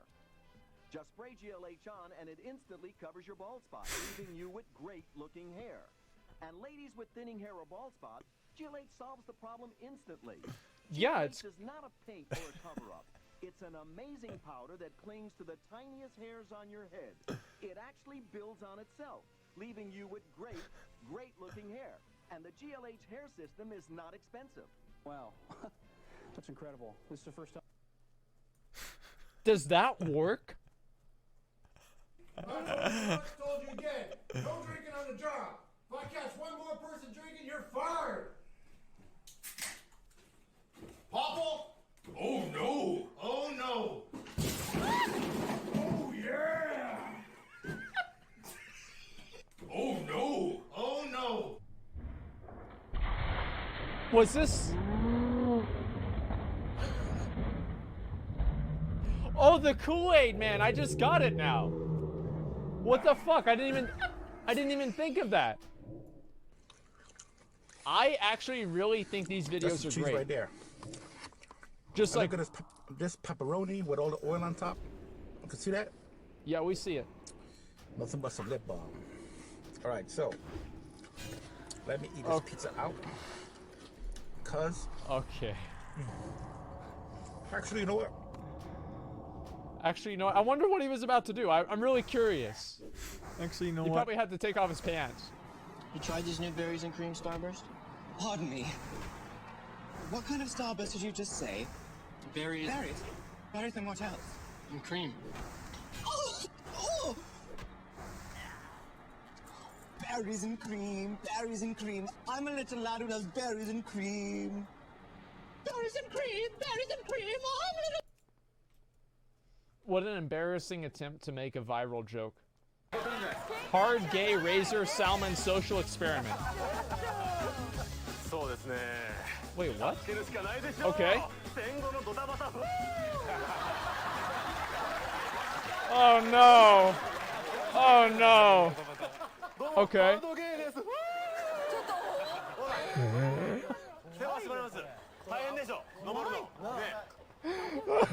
Fine. Yeah, I bet. What the fuck is this, dude? Oh no. You're 70. Wait, he's carrying her around.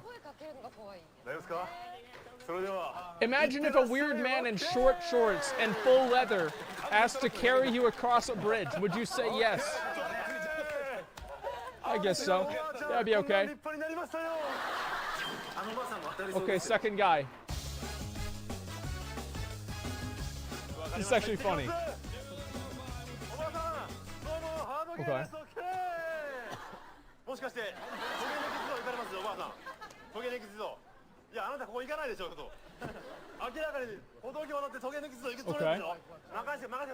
I'll carry you over. There's no way he's gonna do it. Come on. Okay. And he's backing up towards him with his ass. That's great. I love it. Okay. Like, yeah, come on, man. Like, we... Okay, dude. That was good. Okay. Oh, I'm sorry. No, I was going to the clap. No, we're good. Don't worry. Alright. Okay. Oh, I'm sorry. No, I was going to the clap. That's where the lips come from. That's where the lips came from.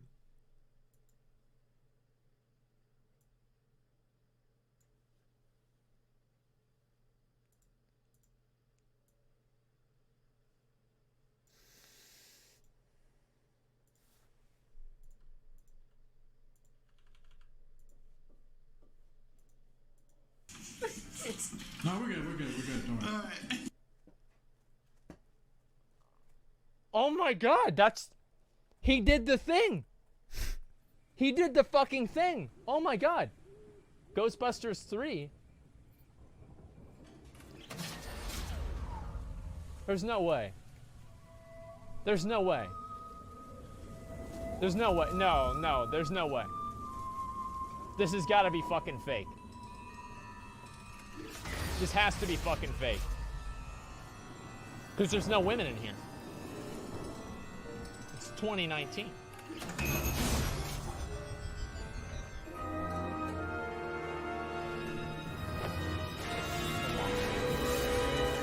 Come on, dude.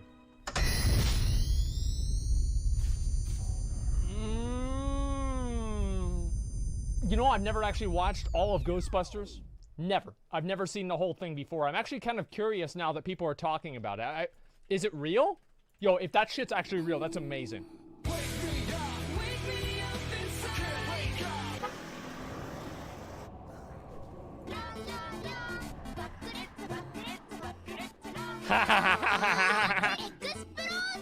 Wait, what? Wait, what the fuck?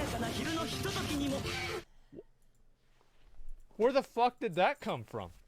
Remember, children, it's Wingardium Leviosa. Swish and flick. Wingardium Ron Leviosa. was such a fucking idiot. Stop it, Ron. Stop. Oh, Wingardium Leviosa. Okay. Stop. Okay. Ronald Weasley. It's Leviosa. Oh, Leviosa. Stop. You like that? Fuck, like, I need to watch anime to understand my...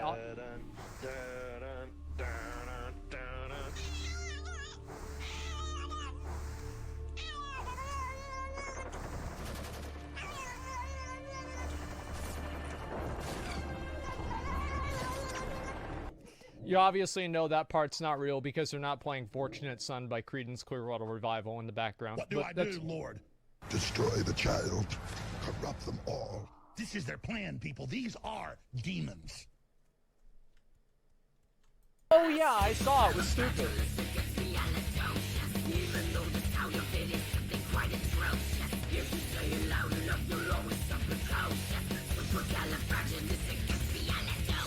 Goddamn fucking piece of shit fucking game.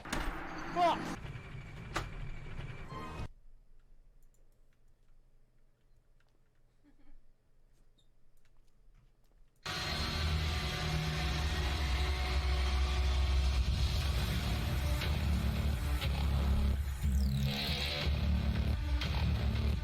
This sounds good. Yo, that sounds good as fuck. What the hell? Damn. Like, I don't know. I never knew the music was that good. Holy shit. There we go. Doom is awesome. Yeah, a lot of people seem to want it. Maybe it'd be like my first-person shooter game. Or my first-person shooter. Oh, ho, ho, ho. Oh, wow.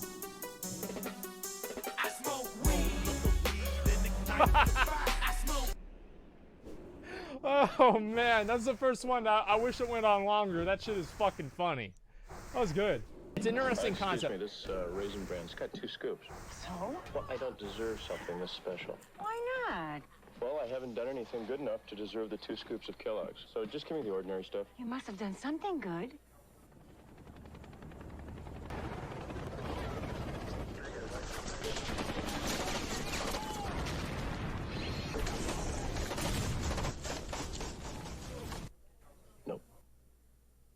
Wait, were they using Vietnam PTSD to sell Raisin Bran? No. That's so disgusting. I love it. Pretty much like. Come on, coward. Coward! I know that I want to punch you in the nose. Yes, dude. I'll beat your goddamn ass, you son of a bitch. That's right. You're an intellectual dumbass, and I'll come at No survivors. Coward, you think you're a tough guy. I fucking love this video. Coward. Yes. And he'll run after him, man. He doesn't give a fuck.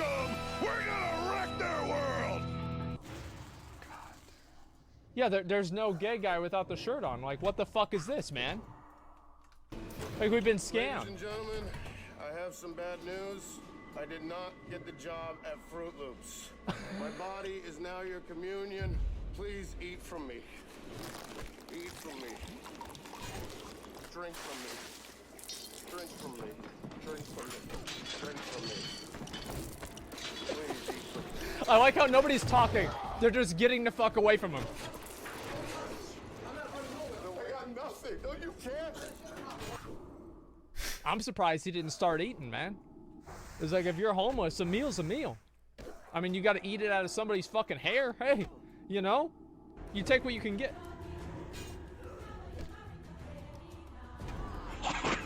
He's not. He's dressed like he's homeless.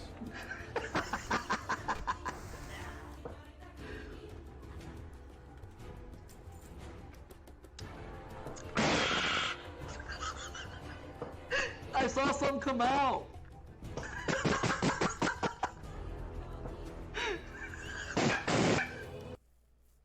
Here we go. I didn't want to miss this one, okay? We really wanted to make sure we got this one. Here we go. Here we go.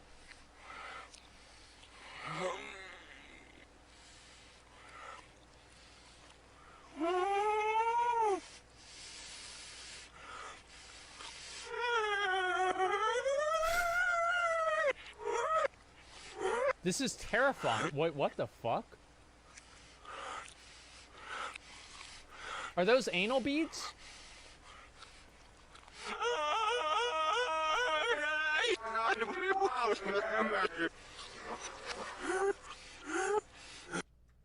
So I don't know if that was supposed to be, yeah, he was eating anal beans, right? Stick versus thick. Yeah, it's basically right.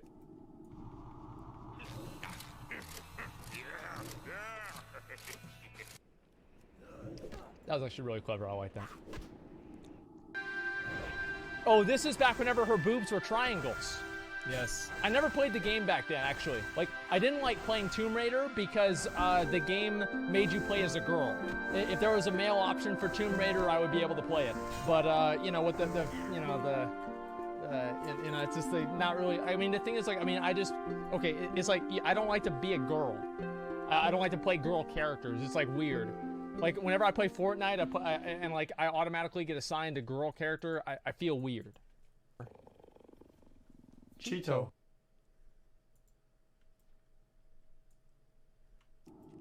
English isn't his first language. Like I'd get it wrong too.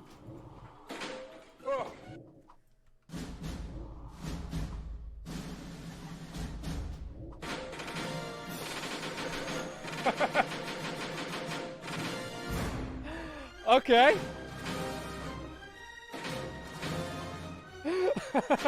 There's nothing funnier than kids getting hurt, man. Wow. That's real humor. That is the fucking funniest shit, dude. I love it. Life is 100 full of accurate life hacks. mysteries. Life is full of hardships. Look at that mouth. You said it again, sister. Sometimes it's hard to open a jar. Yeah. Sometimes it's hard to clean the sink. Yeah. And if you're That's why you not don't do it. careful, you just might fall and not get up. Well, guess what? What? We can make your life just a little bit easier. How? Life hacks. Wipe your ass with Hell the yeah. cardboard, right? Life hacks can make your life easier. No way! Oh yeah! Having a hard time getting that stain off the wall? Put a poster over it. Well, now you can just add a few drops of lemon. No, and just that put a stain will poster go over right it. It won't away. be there anymore. Oh yeah! Are Yeah. you having a hard time smoking and eating at the same time? Don't do either Well, one. Now you can put both cigarettes in your nose. Thanks, life hacks. You're Okay. Are That was you good. tired of asking for ketchup all the time? Hey, boss, Well, man. here's an alternative. You steal it from Carry McDonald's around and in carry your it with mouth you. all day and get ready to Yeah, use man. it when you're ready. Oh.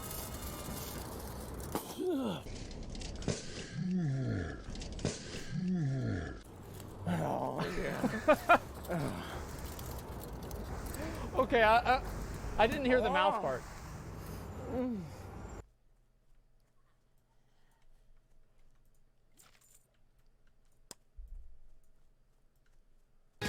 Like, what do you mean? Like, who cares?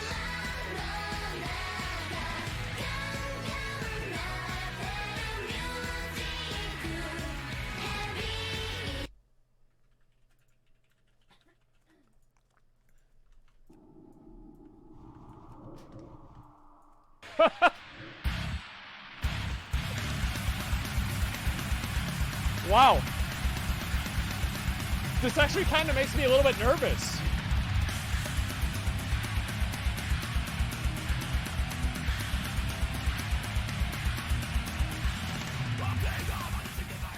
It would have been a lot better if something hit him in the head or like it hurt him at the end and it was like like an advertisement for wearing a helmet. Okay.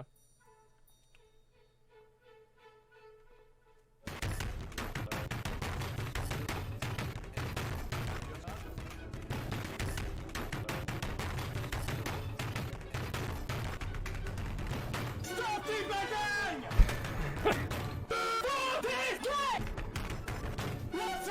God, dude. I don't know what I would be like if I actually played competitive games. I would flip the fuck out, dude. Hey, excuse me, ma'am. Do you smoke? What? Do you smoke? Yes, I do. Yeah. All right, we'll just stand by.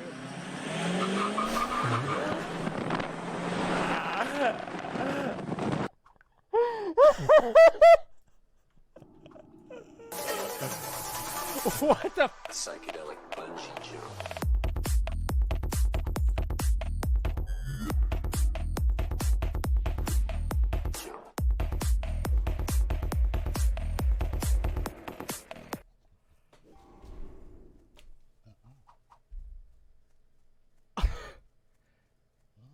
Okay. Said if you do And another then, one of these, I'm kicking confident you out of grip, the class. Firm push, push, Yeah. push. Straight in the butt. Crack. And get it in there. And just up and down. Oh, yeah. Up and down. It Oh, yeah. feels and sounds a little bit weird. And That's it's okay. so easy to cream.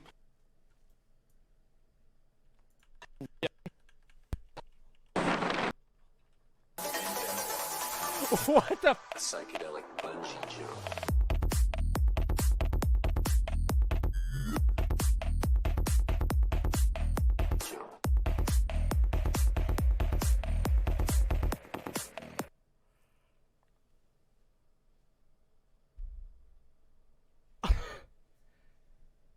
Okay.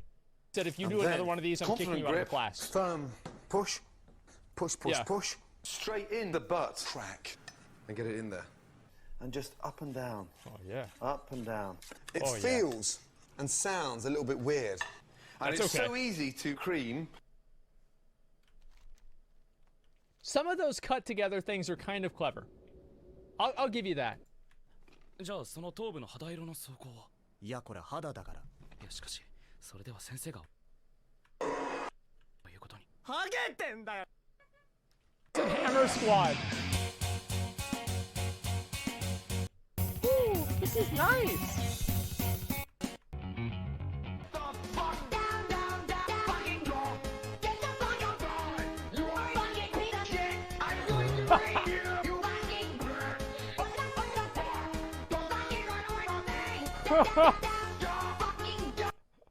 My dad. And they'll never. And we're going to drizzle on some lovely juices. But it's a layer. Just like yeah. One hand, it doesn't matter. Look how floppy that one is. That's really thin one. That is. Stream's over. Thank you for watching.